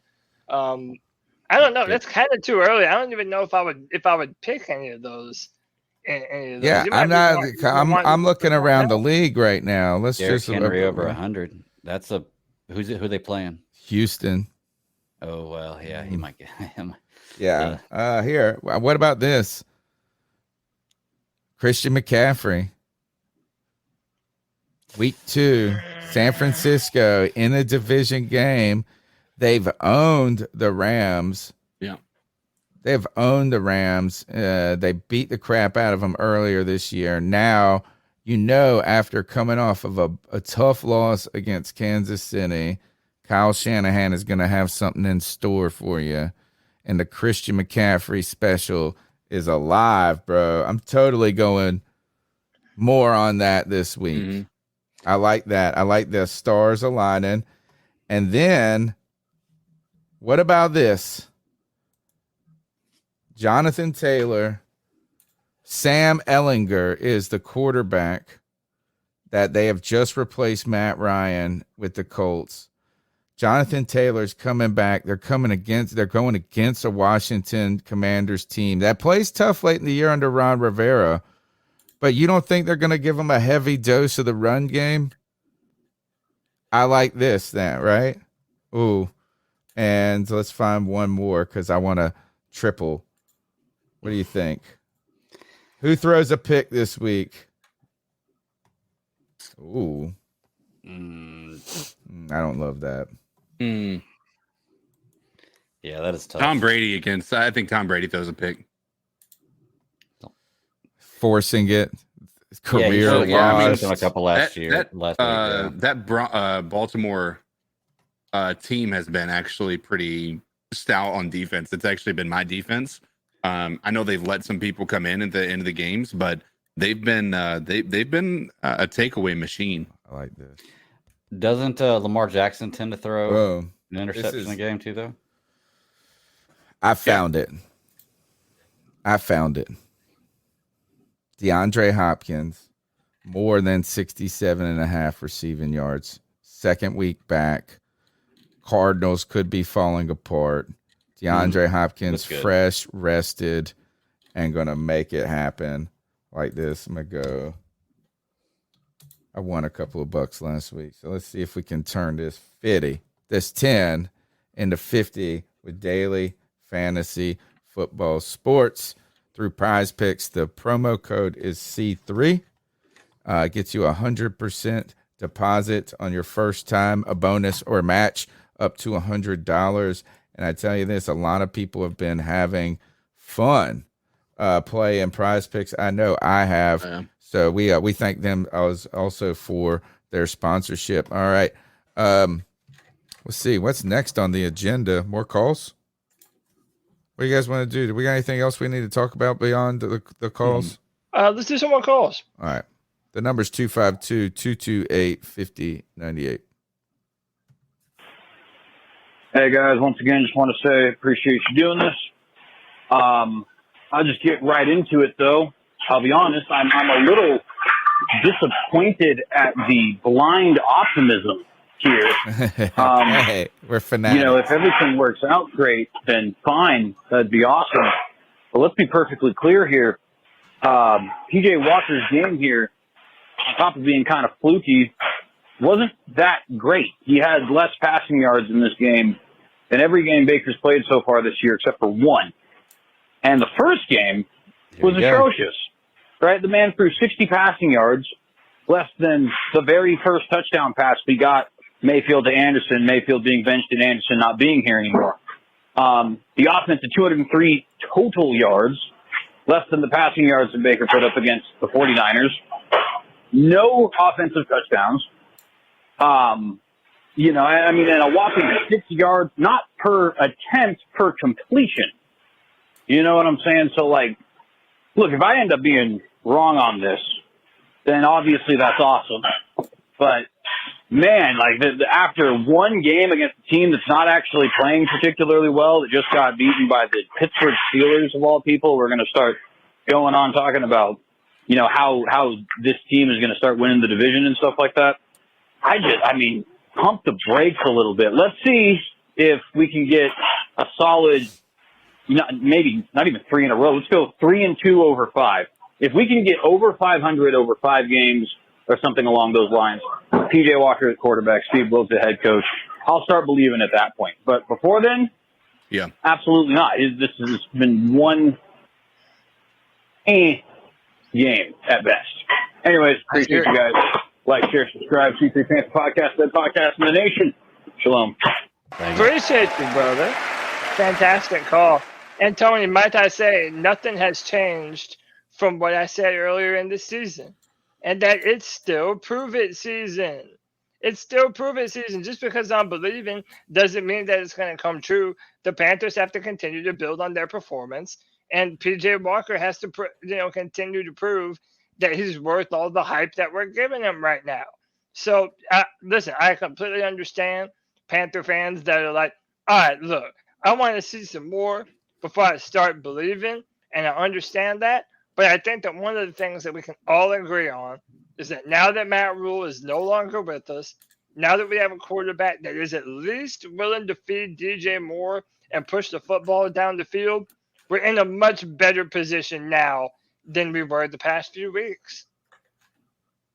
Yeah. And can we also do a minute to like acknowledge and maybe even give some credit to McAdoo at this point in time? I mean, I know we can't. Yeah. We got to see this multiple weeks in a row.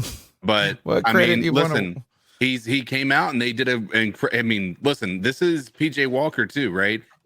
Even when he did win last year, he didn't look this good, and I'm not going to credit all Ben McAdoo for that. But I think it's fair to say that he called a really good game, and a game that we had been asking him to call for a while, and that's what he was able to do. So I think it's okay to give him props. It's not to say that he's a great offensive coordinator yet, but it's okay to at least say, hey, listen, great job on that game. I don't think anybody's done that yet. Absolutely. No, and to that point, again, I know it just seems like all I do is pat myself on the back here, but I've been saying that offensive coordinator has been a scapegoat. That until you were able to get a quarterback that can make some of these plays, then the offensive coordinator was going to look bad no matter who he was. Right. And now that PJ has the capability to push the ball, now all of a sudden you're seeing that our players are more open than a lot of people thought that they had been. So you're 100% right, CK. Kudos to McAdoo. I don't care what you did before, as long as you're trying to do better and continue to be the best version of yourself going forward. I think he has learned, and I think everybody in that organization knows what the fans are saying online and on Twitter. We've already kind of proven that. I don't think that died when Matt Rule walked out the door. So kudos to them for adapting and changing. All right, let's go to the next call. Yo, what's good, C3? How you guys doing, man? Hey, I just wanted to call in and get my 2 cents towards whole trading for Bradley Chubb. Is it Bradley Chubb? I know his last name Chubb.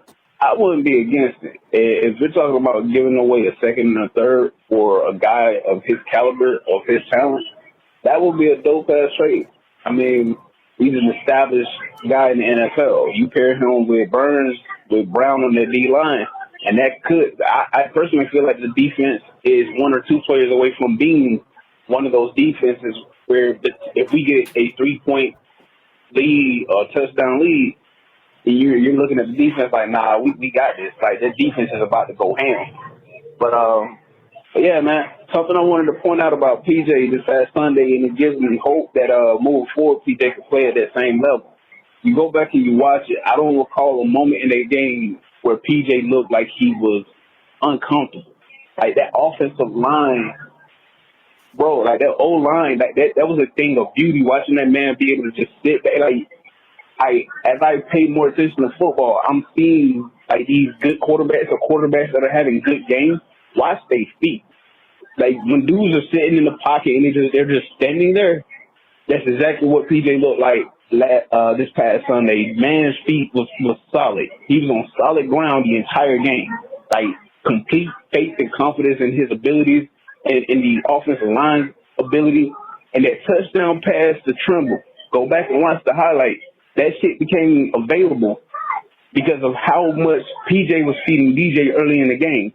When they snap the ball and they run that play, when DJ turns, because the corner thinks DJ is getting the ball, he sits, he hesitates for a second, and that allows Trimble to get behind him in between the safety, and PJ put the ball right where it needed to be. If we get that kind of play out of PJ, bro, like, there's no reason why this team can't be better than we all know that the team is better than what the record says it is. So I'm excited, man. And y'all lay off Cody. Cody be spitting facts. Y'all don't want to hear it. If PJ leads this team to the damn playoffs, PJ's the quarterback from that season. And if it ain't PJ, it's Corral. You feel me? Y'all lay off Cody. Cody got shooters. All right, keep on. My boy JD said that. He said that with his chest, y'all. PJ Walker got it. He's the perfect bridge to Matt Corral. And, dude, we're doing big-time things, baby. Let's go. Come on, y'all. I got shooters out here. Don't you know? 252-228-5098. Hey, this is White Chocolate Espresso. I wanted to call in to make a comment on one of the callers' calls about how we might have to put Baker as our starter because of the sunk cost and what we gave up. I want you all to remember now, if Baker plays more than 70% of his snaps, that fifth we gave up turns into a fourth.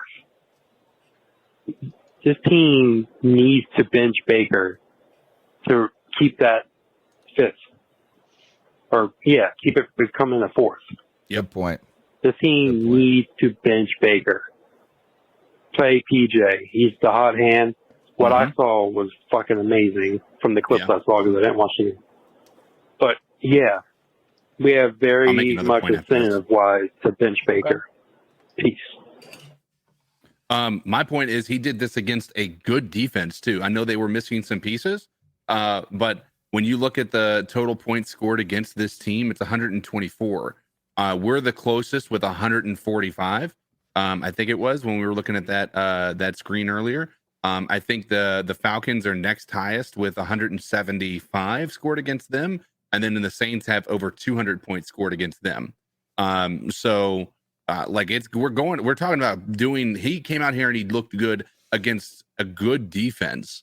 And so I think that there needs to be some credit there. And PJ Walker has done everything he possibly could to earn another opportunity to start this week. Because I'll tell you what, they gave Baker 6 opportunities or 5 opportunities, and he never once took the reins to try to make it look like he was a guy. And so right now, PJ Walker is going to be the guy moving forward until he's not.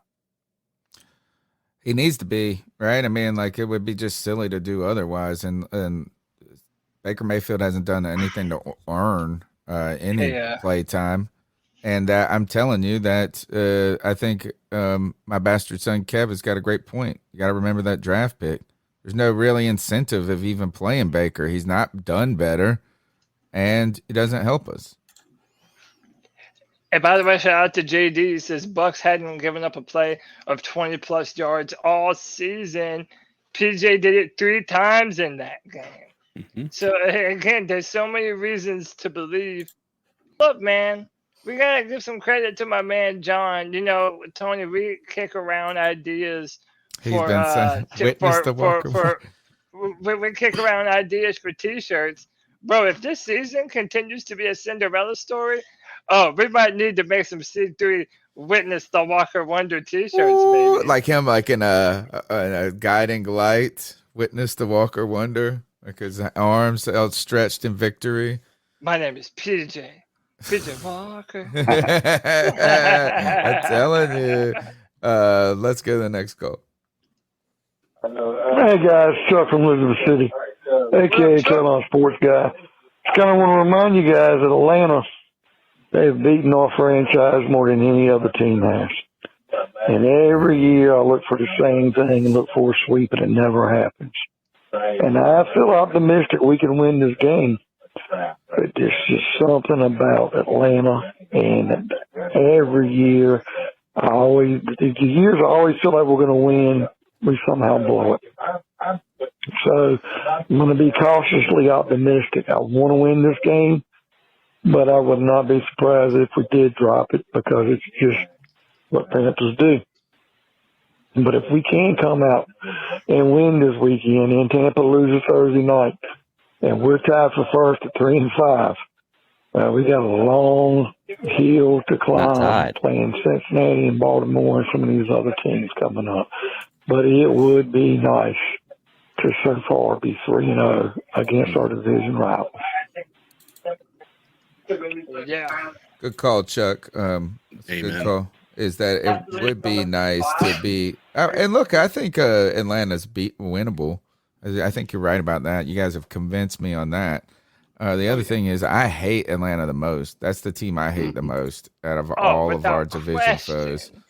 I will like some people. A lot of people dislike the Saints, but for me, it's the Falcons. The Falcons, they're the ones that I have the real problem with. I've always hated them, and I've been to so many of their games too. Mike Vick. I'm glad. Never mind. I always have that bad dog joke. Let's keep going with the calls, guys. 252-228-5098. This is from earlier before the show started. What's up, C3? It's Anthony from Charlotte. Anthony. Just thought I would call in and give my thoughts on this past game and everything that went on. I was actually at the game, so I got to see it.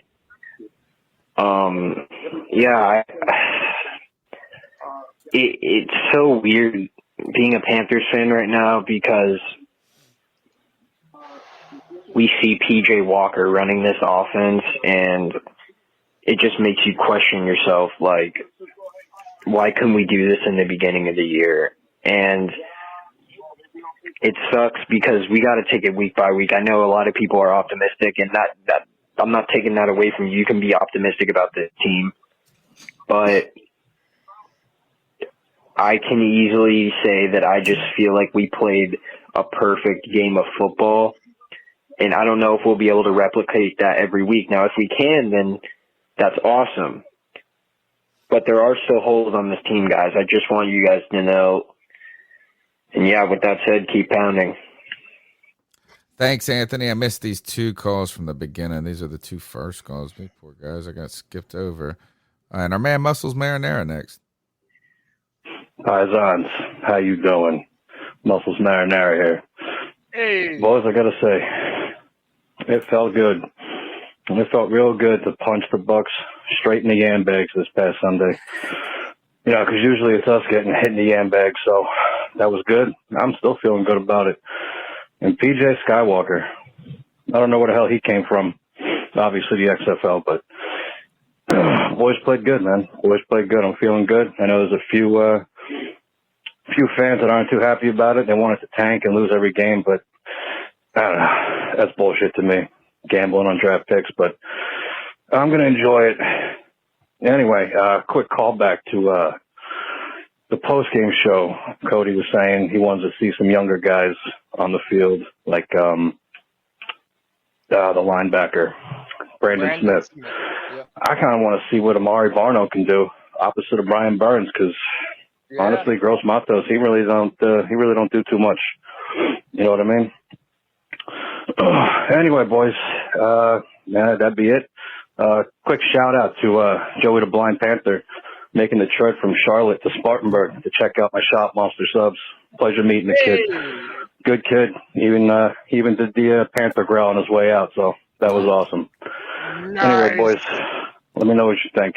Oh man, have a good show. So sad I missed this. This should bring the first call. Together. I love it, man. I love it so much, dude. C3, that's awesome, dude. Bringing people together, man. Dude, I love that, man. Shout out to Muscles. Shout out to Muscles. Shout out to our guy Joey the Blind Panther Esquivel. Yo, that's incredible, man. And Wakanda forever. Hey, can I say real quick? Speaking of bringing C3, bringing people together, I've got a few people on Twitter who have already messaged me. But for anybody listening to the show that's not on Twitter, the Atlanta Falcons game. If you're in the 336 area, or you not feel like this traveling, week, not this week, not this Falcons game, the Thursday night game. If you feel like traveling, or if you're in the 336 area, we're going to be watching it. The C3. We got a few guys already. They're going to meet me there at the Vintage Sofa Bar in downtown Winston-Salem. So if anybody's interested, we'll be there that night. I might bring. I was debating making the trip out there. It's a 2-hour drive for me, but the only thing that would suck is the drive back after the game was over. It'd be a little bit late for that. Oh yeah, it'd be a great time though if you're in the area to go and hang out with other Panther fans. Look, bringing people together. Joey the Blind Panther, Wakanda forever, right? Is going to Spartanburg and checking out. Look, I mean that's awesome. That's cool stuff right there. I wish that was. Let's go to the next call. The number's 252-228-5098. It's Corey calling in, giving my Monday morning take. Good dub. I couldn't see most of the second half when I watched clips of everything, on the Trimble touchdown and listening to the podcast, getting a little bit more context to the game. But honestly, there's multiple things that are true. My fault. Work phone blowing up. I'm talking about the Panthers. Gotta wait. No problem, bro. Yeah, multiple things are true about this team, man. So, for one, we are just genuine overall better team with Matt Rule no longer in the building. And that's just a straight up fact. Like, he was a genuine cancer. Like, I hate to use that word, but like, he was a cancer to this team just in the sports aspect of it. Like, you watching the defense make plays, Shaq Thompson, Brian Burns getting hype off fourth down stops, like just like making plays that need to be made. You see the team just rah. Like, it reminded me of like that golden era, like 2016, 2013 defense type shit. Just like the plays they were making, and like, okay, you can count on this defense. They flying around like multiple on the ball at all times. DJ Moore, like, smiling, bro. Like y'all remember used to see DJ Moore cheesing through his helmet all the time. I ain't seen that nigga smile all year. And speaking of which, speaking of that, we're gonna talk about that. DJ Moore has balled out with PJ Walker. He's put up stats with Sam Darnold. He's put up stats with every lame ass quarterback we put ahead of him except for Baker Mayfield.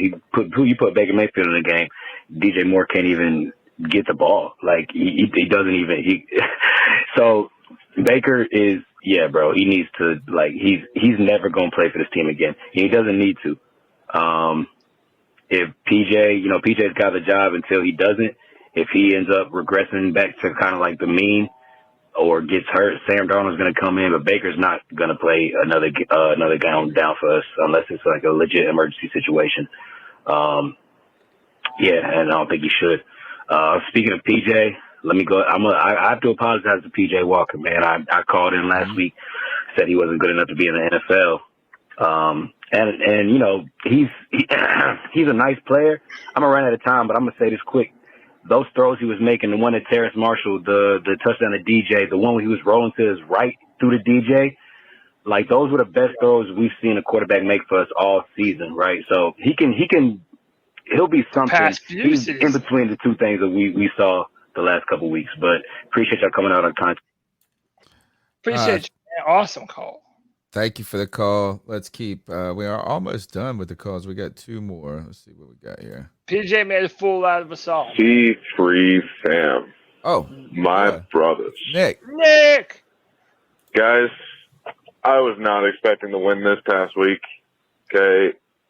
I am not disappointed in the slightest. I don't care if it may knock us out from that number one spot. Seeing PJ in there, man. Okay. I called it back when we first signed him 3 years ago. Okay. That dude, when we need to put him in the game and he doesn't go in the middle of the game, he gives us that opportunity to win. You see how everybody else plays around him. Everybody else is more awake.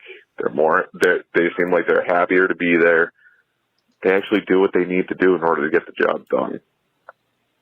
PJ can swing that ball. He's almost guaranteed to throw you one pick in every single game. But what he provides as far as spreading the field, that's what we need. Okay? Yeah. And honestly, I think that he's been the best quarterback that we've had on the roster over the last 3 years. Except for Cam last year whenever he came in, but Cam never even got a fair shot. I'm excited to see what PJ is going to do this upcoming week, especially given the fact that now he's going to have his second week with the starters. And I've said it for a while now that I think that that's what PJ really needed was time with the actual starters, to not be that guy that's the second or the third string quarterback where he barely gets any reps, or having to be forced to sit behind guys because they make more money than he does. Matt Rule doesn't want that slap in the face. Steve Wilkes, it doesn't seem like he cares about how much money somebody makes. He just wants the team to perform and look competent. And that's all I've ever wanted this team to do over the last 3 years. We started out, except for this year, looking competent, and then we've fallen flat on our face because of Teddy Bridgewater or Sam Darnold. It's time to let this guy play. Let's see what this guy can do. And my hot take for the season is that PJ is going to start the rest of the season, barring injury. Love the show, guys. Listen all the time. Favorite podcast to listen to while I'm at work. Keep pounding. Keep pounding, bro. Right on, Nick. Right on. Hey man, it looks like we got a few more people drinking the Kool-Aid, Tony. Last time we talked, you were like, oh, it's unethical. Or what was the word that we decided to use? Malpractice. It was malpractice to start next season with PJ Walker and Matt Corral. Well, you know what? We're gonna see. And I have a feeling, just like every time we do a debate my take, I'm gonna be right again, big dog. The Carolina Panthers need to trade Baker Mayfield to the Indianapolis Colts, who are in a division race right now. 3-3 Colts have just sat Matt Ryan and are going with Sam Ehlinger for the rest of the season, they've said. Wow. The Carolina Panthers need to trade Baker Mayfield or Sam Darnold or both to the Indianapolis Colts, and we ride with Witness the Walker Wonder for the rest of the season. Hey man, you know how I feel, man. Like I'm all about getting Baker out of here, and like White Chocolate said earlier, man. Would you do it if you were the Colts, though? They've made a ton of mistakes like the Carolina Panthers. No, you just go. Look at what they've dealt with since Andrew Luck, or even before Andrew Luck. You have Andrew Luck, Jacoby Brissett, who did them no favors being there. Andrew Luck comes back, retires right before the season starts. Jacoby gets in there again. Then they get Phillip Rivers, who retires 1 year after being there. And then they go and trade a hefty amount of draft capital for Carson Wentz, who comes in there. And he has good stats, but they lose to the Jaguars, who, as you guys know, based on their draft pick last year, was not a good football team, and that pushed them out of the playoffs. And then they go and trade for Matt Ryan, who's getting paid $40 million this year to be sitting the bench now. Bro, they are not going to be signing a new quarterback that is just because they're going to be going after a new guy in the draft. They are tired of the recycling, just like we are. Yeah, and Tony, can I highlight? They're one game comment? back. Yeah, can I highlight this comment? I saw it. Tony went from a Cam Sexual to a Baker Bottom to a Walker Stalker, baby. Oh, I didn't see this one. Oh, Walker gosh. Stalker. Boy, hey, Kev might have came up with it. That's what we are now. We're Walker Stalkers, man.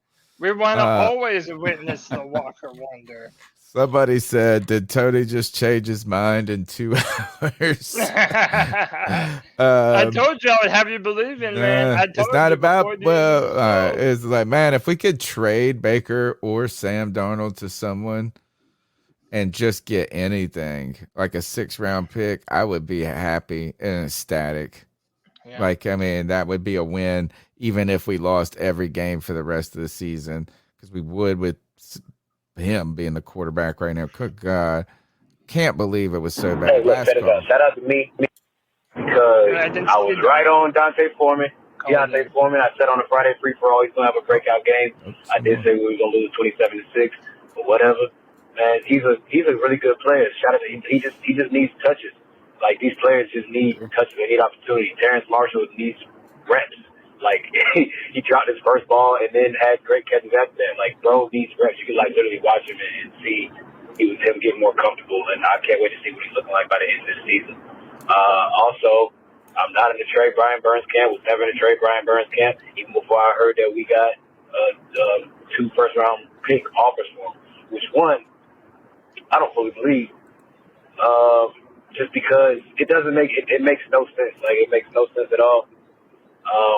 Why would somebody who, leave it to a lot of these fans, keep telling us he's not that guy, he's not that guy? And you're right, he's not elite right now, but he's on the ascension. He's very, very, very close to it. But why would a team offer us 2 first-round picks knowing that we're selling, knowing that we're quote-unquote desperate, and if he's valued at being whatever team valued him as those quote-unquote I think they're futures. That's what I think they really are. However it sounds. They're probably back in the draft or back in the first round or separated over 2 years or something like that. That's what it is. To the point where it's like those picks are going to be like very unpredictable.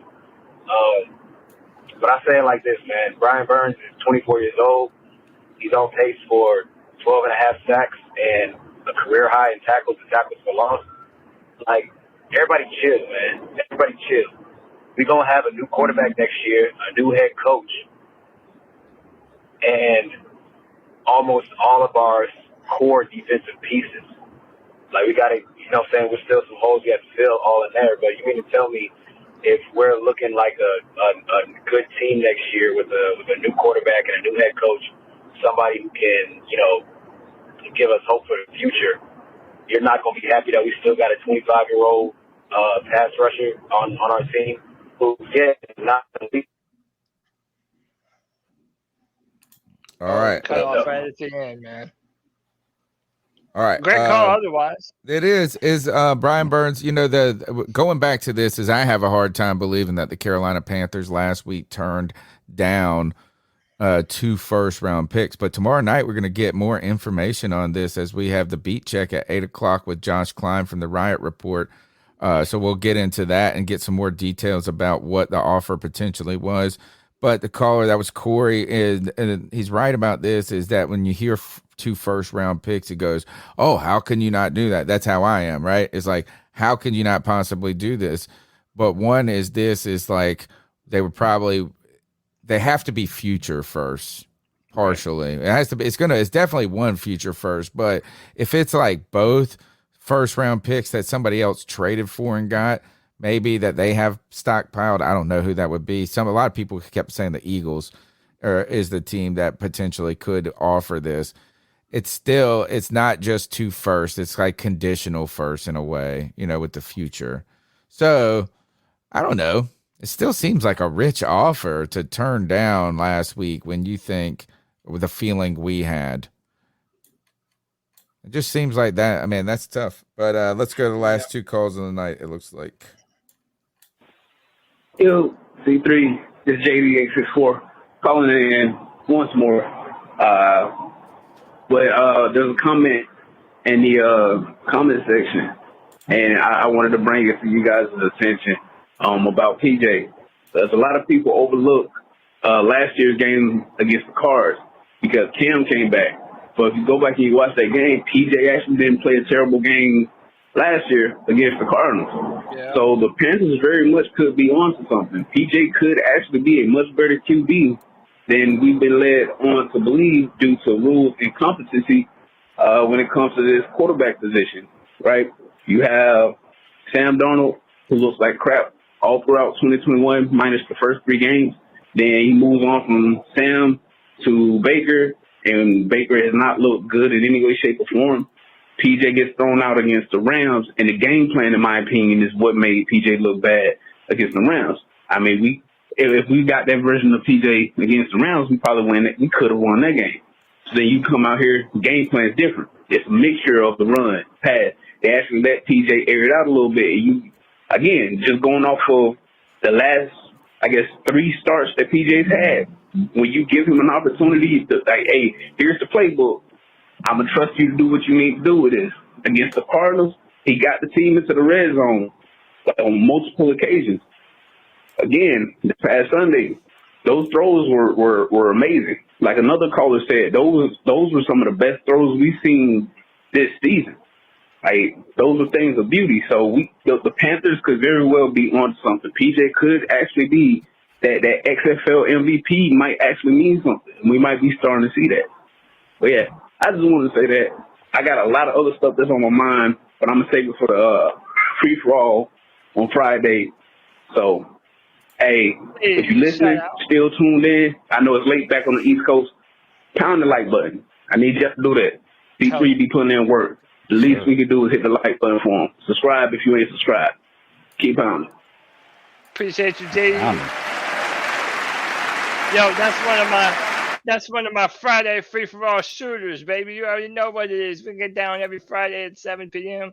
You can be on the show for the fans, by the fans. Hey, you know, there was a guy in the chat room all night telling me I don't know shit. All I do is give hot takes.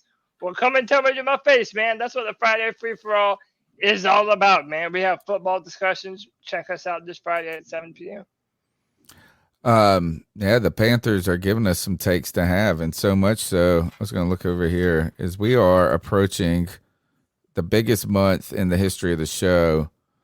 I'm pretty sure. I don't think there's any month we're about to hit 100,000 views for the month on the C3 Panthers podcast on YouTube, just in the content we've been putting out. So check us out. We're here on Tuesday nights every Tuesday night for the last 10 years. We have been doing the C3 Panthers podcast, longest running Panthers podcast. Wednesday night, the beat check. Totally gonna talk Cody into debating me afterwards, and then on Friday, the Friday free for all, Saturday simulation Saturday, the Madden simulation, which has been the tea leaf reader right now. Last week picked PJ Walker to beat the Bucks, and we were like, hey, happened. So we got to see what the Madden simulation brings us on simulation Saturday. And then Sunday, we've got the post-game show, which is always a good time for callers to call in at 252-228-5098. Check us out on TikTok, putting out stuff on TikTok, YouTube Shorts, on Twitter at @cat_chronicles. We've got a lot of stuff going down. Don't forget, you can download the podcast, member of the Fansided Network now. Partner podcast with Fansided. You can see our work on Cat Crave, which is cool now. And on top of that, you can download it on Spotify, Stitcher, TuneIn, wherever you get your podcasts. You catch those, iTunes. We've been doing Let's Do Them numbers there too. Tell a friend, be a friend, tell a friend. The last call of the night, I believe, was that. All right, I think we got one more. See who is. Hey, what's going on, everybody? It's me, C-Dog. Yay, C-Dog. I'm just not calling in. I don't know if my call is going to make it to the show, but I'm super excited. Real quick, if anybody's going to be in Atlanta this weekend, C-Dog 1983 will be at the game this weekend. Hell yeah. You know what I'm saying? So, hey, you want to link up with me? My number is 910-257-7762. Hey, if You're you going to be in want to Atlanta put this it out, weekend. let him. Okay. Now, when you come in here, make sure you hit the motherfucking like button. Make sure you motherfucking subscribe. All right, you know what I'm saying? These guys do a great. Number is 91. You know what I'm saying? Yeah, if he wants to put it out, hey, he knows. So, hey, you want to link up with me? My number is 910-257-7762. If you're going to be in Atlanta this weekend. Now, when you come in here, make sure you hit the motherfucking like button. Make sure you motherfucking subscribe. You know what I'm saying? These guys do a great job with the content and putting out these shows every Tuesday, every Friday, and the game breakdown and the Madden simulation. Now, with that being said, I'm very excited to see what Steve Wilkes going to do and his defense is going to do this Sunday. All these soccer fans talking big shit, talking about we only 2-5, now this bullshit. So I need us to go out here and kick fucking ass Sunday. So when I'm riding the train back to my car, I could be dabbing and goddamn doing Cam Newton celebration all the way, the whole ride, my whole fucking train ride. I like that. What I'm saying? But I'm very excited to see what Steve Wilkes going to do. You know, you could tell he's already turning the page and turning things around with this team. It started last week with he was putting up the word finish everywhere, you know. And you could tell, man, like the defense was just another notch. Even on that 3rd and 1 and 4th and 1, you know, he said, nah, fuck that. You ain't getting shit. Derek Brown been balling. Everybody really been balling, man. Goddamn Barno got some goddamn burn last week. Only person I want to see get some burn who really ain't been getting no burn is Brandon Smith. You know, so Brandon Smith, to me, they need to go ahead and trade. They should have traded Shaq and put Brandon Smith out there. Go young. So he faster, bigger, stronger, all that bullshit. You know. But with that being said, man, I'm trying to make it short and sweet. I'm just very excited, man. I'm very excited to see what Steve Wilkes going to do this Sunday. You know, I hope he's continued to do a great job and gets this head coaching job permanently. You know, because you can tell the guys play for him. You know, it's just the defense is on another level. You know, even the offense. You know, Steve Wilkes basically said, you know what? If I'm going to go out goddamn guns blazing. You know what I'm saying? We're going to throw this motherfucking ball around. You know. But I'm very, very excited. Everybody have a great day. Shout out to Z-Baby, the motherfucking GOAT. You know what I'm saying? But everybody have a great day. Keep pounding. Hit the motherfucking like button. And make sure you subscribe. Keep pounding. Good night. Man, thank you. Great call tonight. Awesome Great call. man. Dog. Hey, he's the man, dude. He is the man. It's so weird his evolution in the C3 community. Yeah, like man. he came in as like the biggest troll, and then like he is like our most loyal fan now at this point in time. Dude. Love that dude, man.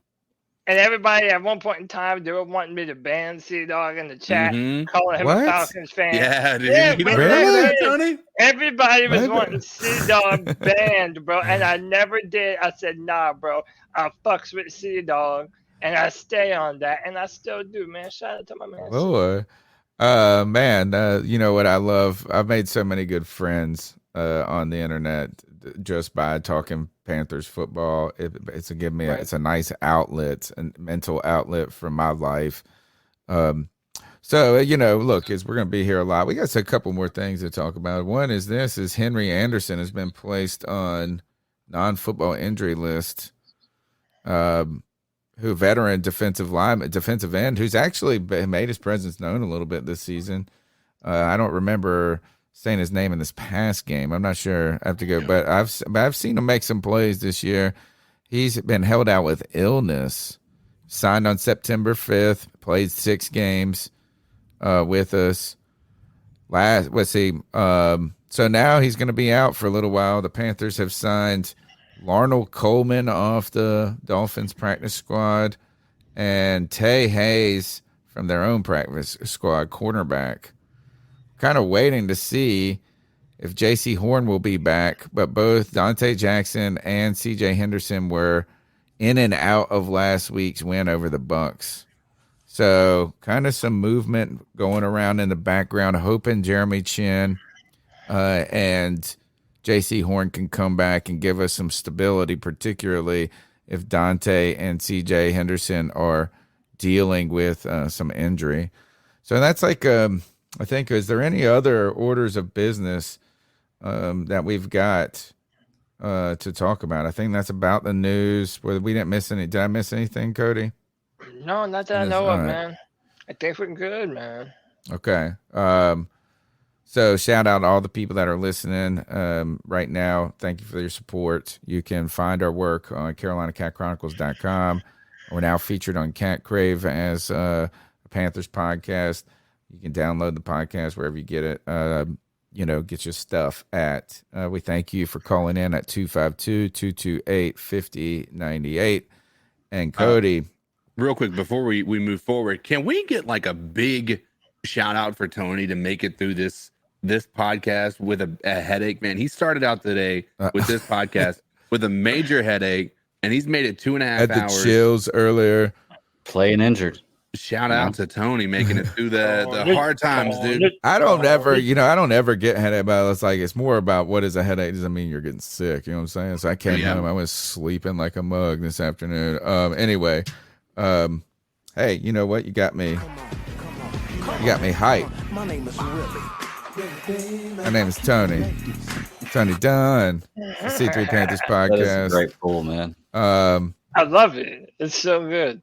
Thank you for rocking with me, Cody Lashney. Oh, absolutely.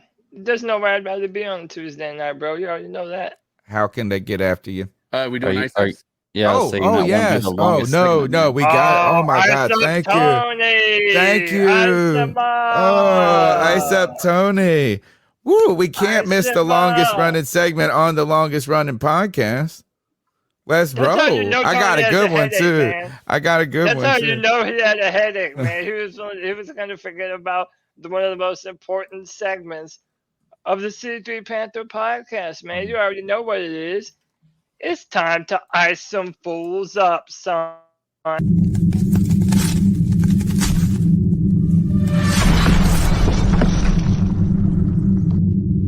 Ice up, son. Ice up. Ice up. Man, the Ice Up segment is where we tell someone to ice up, toughen up to get it together. It's our homage to Steve Smith and our way to vent on the world. We get to either any topic is open for an ice up pick where we tell them to ice up, toughen up to get it together. Who wants to go first this week? Anybody got anything good? I mean, I got something that I like. I'm not happy with my ice up pick. I got one. I'm not too. Mine is more personal. I try to make mine with broad appeal. Bro, mine is straight up fanboyism. I'm going first then. I'm going first. Thing. And let me see, make sure I got to do my system audio here. Here, this is my ice up pick goes to this TikToker. All right, pull your hatchets out.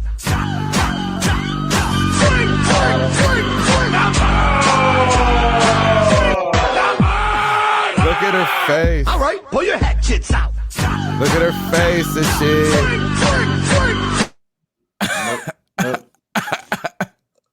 Nope. Can't watch shit like that. I can't stand watching somebody mutilate themselves, man. Even if it was an accident, it's like, man. So that TikToker who was trying to make her make her a little video where she was doing something, she used a real knife and then slashed her eye open. She's lucky she didn't get worse than that. Oh yeah, I mean she's safe. I think it's just like here, it's gonna be a nasty, gnarly scar right there. She's about to pull an Eamon. You know? Oh god! Yeah, it's just about to aim in one eye. Oh yeah, that's exactly what it was. It was about to be bad. Like what an idiot holding the knife at the blade to you. Man, I'm telling you, the world. Now look, I love the internet, dude. I love it. Like all the fun. I wonder how many people have died from. Yeah, like doing crap like that. That they were wanting to do. They're wanting to go viral. And never made it on TikTok. Oh, you know what I'm saying? Do it like you don't know because they died. Yeah. Somebody would release the video. Oh man. Absolutely. Yes. No hand-eye coordination. Yes. Absolutely. Well, Greg, ice up to that girl. Yeah, mine's real quick and easy. And honestly, just that Amon comment kind of made that. I'm trying to think of anything to ice up, and I really didn't have one. It's been my anniversary week, or we've been celebrating my anniversary this last week, so it's been a good week.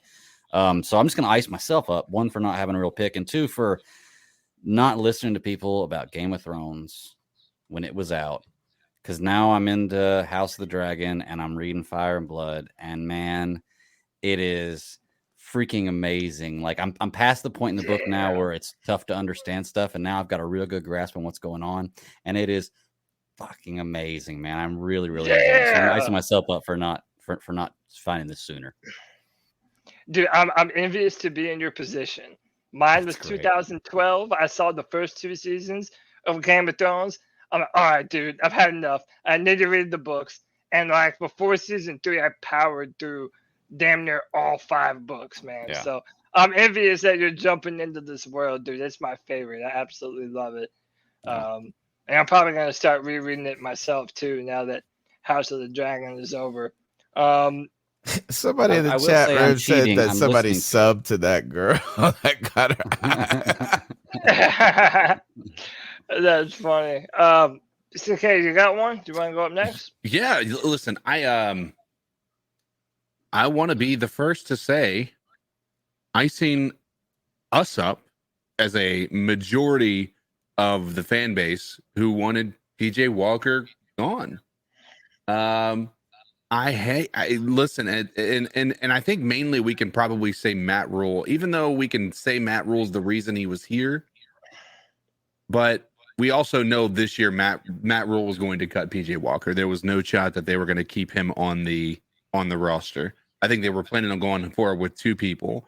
And PJ Walker wasn't going to be one of those people. And it's clear right now, outside of the potential for what Matt Corral could be, as of right this moment, PJ Walker is the best quarterback on our roster. And I'm not sure even how close it is right now. But for all of us who jumped so headfirst into being Baker Bottoms, right now, I think we are going to be heading right back into the closet. And it's going to be one of those things we look back on and it's like, did you listen to Backstreet Boys when you were a kid? Yeah. No, I didn't really listen to them, but you rocked out hard to them. You know what I'm talking about? That's me, by the way. Right. Or like Nickelback lovers, that's still, it's not like they were bad, but the Nickelback lovers are in the closet. You know what I mean? And so now Baker Bottoms are going to be looking back on the history of being a short-lived Baker Bottom, and they're going to lock that away deep inside the history of their fandom and never look back as we move forward with PJ Walker, the Walker Wonder. Oh man, I don't know if that. I think that was a ice up to Tony at the same point. He said, "Lock your Baker Bottomism up in a locker and never talk about it again." Oh, we remember for the majority of us, outside of Cody, and I don't know. Greg might have been a little more positive on Baker, but I don't know if he was full on in the Baker camp immediately. But like me and Tony were. I was hoping it was going to work, man. I think I fell in love with him, honestly. I think I kind of did a little bit too, to be honest. I think I think it hurt my marriage. You giggle, man. By the way, shout out to your bastard son. I love the Walker Stalker. If you're a believer, that's a good one, and we're always going to have to keep this thread running through the C3 Panthers podcast. So we go from Cam Sexual to Baker Bottom to Walker Stalker. Wait until we get like Stroud. You're gonna have to start working on Stroud. You're gonna have to start working on Matt Corral, and you're gonna have to start working on. Yeah. Oh, it's gonna be something with big feet. Platypus foot. Yeah. It's gonna be something with big feet. All right, dude. Everybody get. Oh, you got yours still to go, Cody. Yeah. So look, I'm a Carolina Panther fan, and everybody knows that. But for those of you who really know me, I'm a diehard Clemson Tiger fan, man. And regardless of how much shit people want to talk, my Clemson Tigers are undefeated, right? But everybody likes to get in their pot shots at Clemson because they either don't like Dabo or they don't like our division or whatever. But Joel Klatt, and if you know Joel Klatt, he is the biggest Big Ten nut hugger that you will ever meet in your entire life, bro. In your entire life. He's some nonsense. He said, does anyone think Clemson football could actually win either division in the SEC or the Big Ten East? Do you think they could finish better than third in the SEC East or Big Ten East? I don't either. Well, Joel Klatt, not only are you an absolute moron, but my Clemson Tigers have more victories over undefeated teams ranked in the top 25 than any other team in the country. We have the second biggest win in the country when we went on the road to Wake Forest, beat Wake Forest at home when they were undefeated. Then we just beat Syracuse. We have an NFL defense over here with my Clemson Tigers, bro. And the most disrespected Clemson Tigers, most dangerous Clemson Tigers. All in, baby. And to Joel Klatt, man, ice up, son. Go Tigers. Go EC Pirates too. A big win for our program. I was thinking about this. I didn't even realize this. Kev, White Chocolate Espresso, is definitely. I think he might be responsible for both Baker Bottom and Walker Stalker. That's pretty cool. Gift. Yeah, the gift. And even if he didn't make up Baker Bottom, I know he did. I'm pretty sure that's the one I'm the most remember. That's you know what I'm most concerned about with us right now? What's that? Like, we are the most convinced people, me and Tony, of anybody on the planet. Like, we have Baker Mayfield come in here. We jump on his train immediately just because of his press conference. And then we have PJ Walker play one game this season after having a lot of uncertainty in bad quarterback play. And we're already Walker stalkers. Like, honestly, if you're somebody who's trying to sell something, just contact us. I think you've got an easy mark between me and Tony. Totally. Like I'm on the PrizePicks, baby, Manscaped, and we're over here. We Cody, I wanted you to think about this and tell me how crazy is the guy from Wake Forest, that quarterback, a guy that could climb in the quarterback discussion. Absolutely, Sam Hartman from Wake Forest. From 6'1", 215. He's throwing dimes there, bro. He is, man. Dude, he's a baller. He's tough as hell. He added like 20 pounds of muscle. already did what we want Matt Corral to do. And look, man, he was dicing us up. It was a damn good football game, man. He threw like 5 touchdowns. Sam Hartman is a beast. I could see him easily. He could be in the Heisman conversation right now. He could be. He could. And by the way, right now they're still second in the ACC right now. So like that's a good football team. I could very easily see Hartman being another Bailey Zappi this year. A guy that kind of comes out of nowhere. What a story that is in New England. Yeah, man, straight up. They are. Can you go back to Mac? No. Return of the Mac. Yeah, you can. You gotta go back to Mac.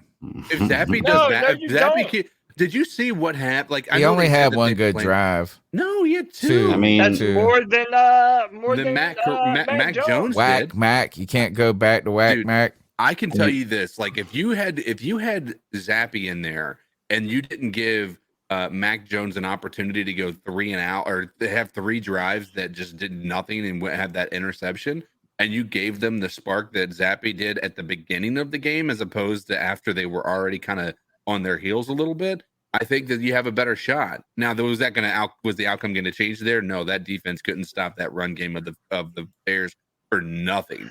But Zappy has played really well the past 2 weeks, even prior to that. And Mac Jones has not had that type of performance at any given moment. And Mac Jones out here kicking guys in the gonads, bro. Yeah, dude. He's always been a punk, bro. Remember when you tried? Didn't Mac Jones go to Duke? No, he went to Alabama. Alabama. Oh, I'm talking about Daniel Jones. Who I'm thinking about. Daniel Jones. I want to actually lie because there's 137 people still watching right now, which, gosh, they just say they want more and more and more. Couple of things just thinking about. Are the New York Jets for real? Not anymore. They lost their offensive lineman and Brees Hall. They just traded for Cam Robinson, right? James, or not Cam Robinson, whatever. Who was the guy James Robinson. Now they're saying there might be in the market for with the Browns or someone else for Kareem Hunt or Conklin or Akers from the Rams. Yeah. So that's a storyline. Surprise teams, but I don't even think they get past Miami and Buffalo in that division. Mm-mm. Like they've got I don't know. climb. Yeah, Miami, that's a good point. Miami isn't bad, but like I know they started out hot, and they've had some injuries. They weren't nearly the same team this past week that they were the first 3 weeks of the season.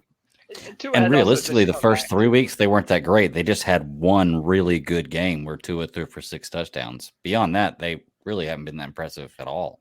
How about Jason Pierre-Paul is playing the Bucks this week? Yeah, playing against the Bucks as a Raven, which is interesting. He's a Raven. Should be a Panther. Okay. And I was trying to think of anything else. Christian McCaffrey in his debut. Were there any other? Did you guys have any thoughts about the why didn't we talk about this? The autograph thing with the ref. Talked about. Oh, but Shannon Quick that she posted. Yeah, but some people got mad about it. In fact, a lot of people that I hang out with thought that it was like they thought it was a big deal. Like you just can't.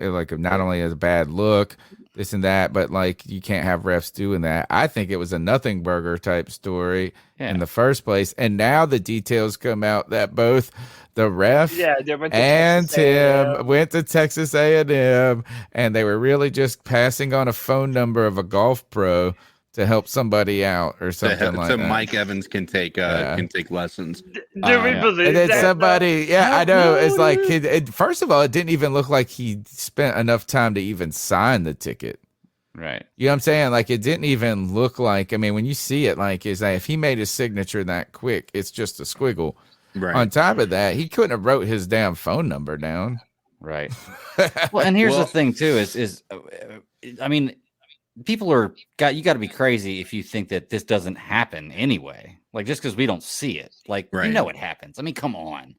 There's no way these refs aren't getting autographs and getting in good buddy with some of these players at some point in time. There's absolutely no way it doesn't happen. That and like the whole like tampering stuff they say like shouldn't have. Well, there's tampering. They just talk to somebody who knows the player, and it's a way to get around. Like like every one of these people are bending rules. I think this one is a nothing burger, but I also can say that I can see where the optics look bad.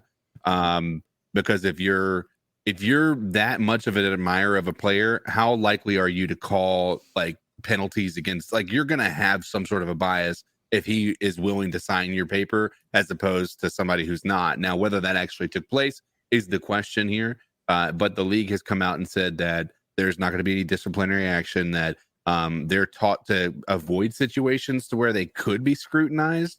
And so they are going to be, expressing that maybe they shouldn't do that. But at the end of the day, I don't really know what it matters. Well, also, it would have been a different story if, like, they had some egregious calls that swayed the game in the favor of Tampa. Yeah, and we won. I mean, we won, but they're actually saying later down the road these relationships. Yeah, I agree. How funny would it be if he walked up and he said, "Mike, let me get your number real quick. I've got a jugs machine at my house that I think you could use." Jeez. It's like cupping a joke on him, like it was like a picture of him bobbling the ball that he got him to accidentally sign. Hey, can I get you you put it on the carbon. You put it on carbon paper. So that's what you got to do. Oh, it's like when we got Devin Funches to call in on the cameo and talk about salad. Look, 2 questions for Cody, but before we go, Justin, thoughts on Justin Fields last night? It's not a question. It's like he looked good. I thought. Yeah, he looked impressive. He throws a pretty ball, dude. He does, and he has really good arm talent. He's mobile. He can run away from you. You have to put him in positions to be able to win, and they don't have a lot of receiver help up there. But you saw that when he did give his receivers a chance, he can put that ball on the money, man. Yeah, man, it just spans nice. It just looks like it's got a good trajectory. That's all I mean by I don't watch him enough to say if he's a good. Obviously he's not a great passer because they haven't done shit. You can't go on this. Like, my final thing with Justin Fields is that everybody wants to throw out the baby with the bathwater. Dude, shit takes time, man. Everybody wants a 5-star meal that you can throw in the microwave and have in 5 minutes. It don't work like that, man. It really doesn't. Sometimes you just have to wait a little while. Hopefully they put some more talent around him. I was going to say, my only issue with Justin Fields is it always looks like he's so scared just with his facial expressions. Like he's got kind of like that wide-eyed, like, I don't know what it is. It's a weird face, and it just seems like it feels like it's a scared face, but it's just his regular face, and I understand that. I don't think that he's scared. It's just that's when I look at him, that's my thought. I just think he looks like somebody I don't think is an NFL quarterback. And then he starts to run those plays where he's running 20 yards down the field. And I'm like, damn, that almost reminds me of a Cam Newton type play where he was escaping the pocket and somebody's coming up behind him, he just spins out of a tackle. Like, it's really cool to see that. But I'm ready to see him take that step as a quarterback, as a thrower, because there were some misses that he had yesterday as well. He has the most expressionless face. Right. It's just like you can see. I almost feel like you can just feel the pressure, just like weighing on it. And he's one of the most hit quarterbacks in the NFL. So he's been hit a lot since he's been drafted. Yeah. So he's throwing. Even when he was excited, he was like cautious to be excited about making a good play. I felt like. Last question is, how are the Chargers really 4-3 right now? Is it Justin Herbert? Poor guys right now are just suffering injury after injury after injury. Mike Williams, Keenan Allen has been dealing with injury all year. They just lost a defensive player. Justin Herbert even was dealing with an injury earlier. J.C. Jackson hasn't been good either. Yeah, he just is moved to IR today. Yeah. It looks like ruptured patella tendon. That's rough, man. They're in a tough division. Justin Herbert just lost his top receiver and a former Clemson Tiger, Mike Williams, right? And they heading in the bye week, 4-3. They're in the bye week. It's a good time for them to go into the bye week.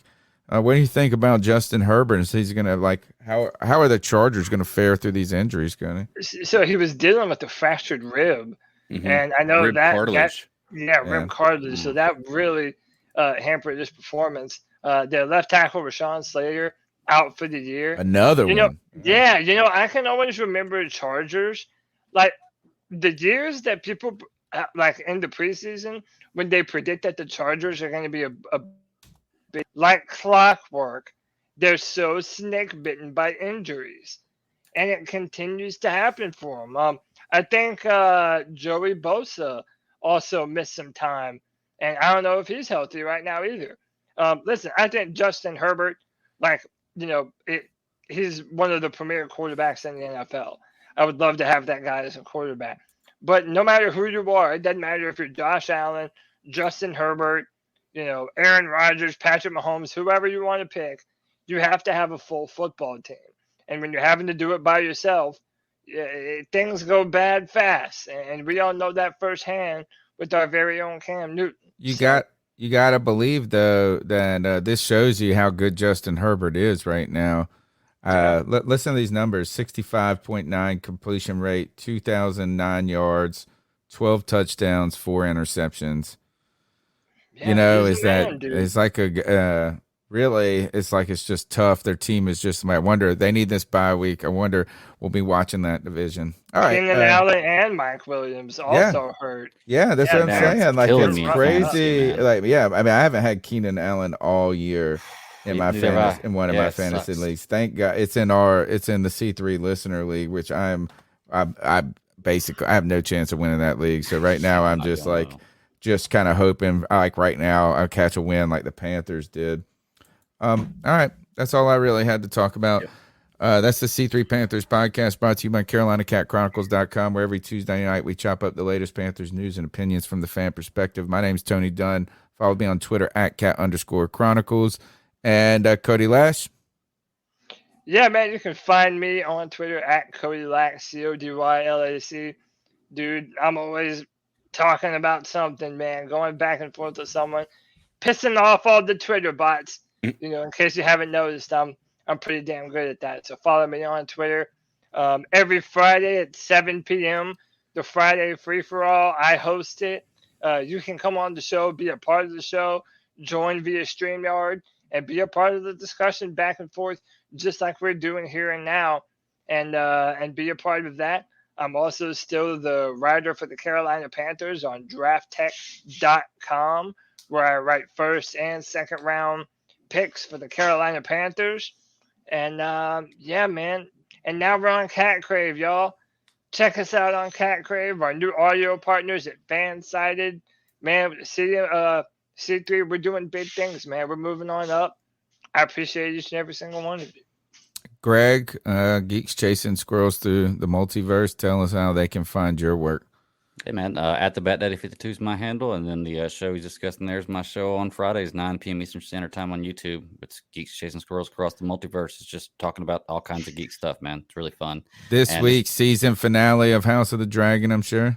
Yes, sir. Yes, sir. It's going to be a good one. Let's see. We did Black Adam last week. I'm posting all the shows in small segments. We have a long show, like 3 hours usually, so I'm posting it in segments. So if you don't want to listen to the whole show, you got segments to listen to. But yeah, check it out. And I do want to mention one time before we leave, November 10th, Vintage Sofa Bar in downtown Winston-Salem. C3 Panthers get together to watch the game. So let's decimate Atlanta that night. And our first time black helmets, too. Show your support and love for the real AP in the chat room. Said his mom had a stroke in August, mini stroke while in hospital. She's working on getting better, rehabilitating, keep pounding. She's living the keep pounding motto. Vibes, prayers, thoughts, whatever is like. Thank you for the support, and I hope your family, your mom's health improves. Certainly. CK, where can they get after you? You can find me on all the socials at Codizzle Allen, and we do the Friday. Obviously, we do the Friday free for all. We do the Tuesday show. Sometimes I show up on the Friday free for all, but on Saturday nights, outside of the Thursday night game, we might have to do an additional or a different outside of the normal schedule for the Madden Sim. But we do the Madden Sim Saturday nights. It's been fun last week. I was rolling solo. We had a guy who was going to be coming on who confirmed and never showed. So it was just me, but we had some good times. Chat was live. And it's been predicting these games pretty accurately, not necessarily the score, but when it says we're going to lose, we lose. When it says we're going to win, we win.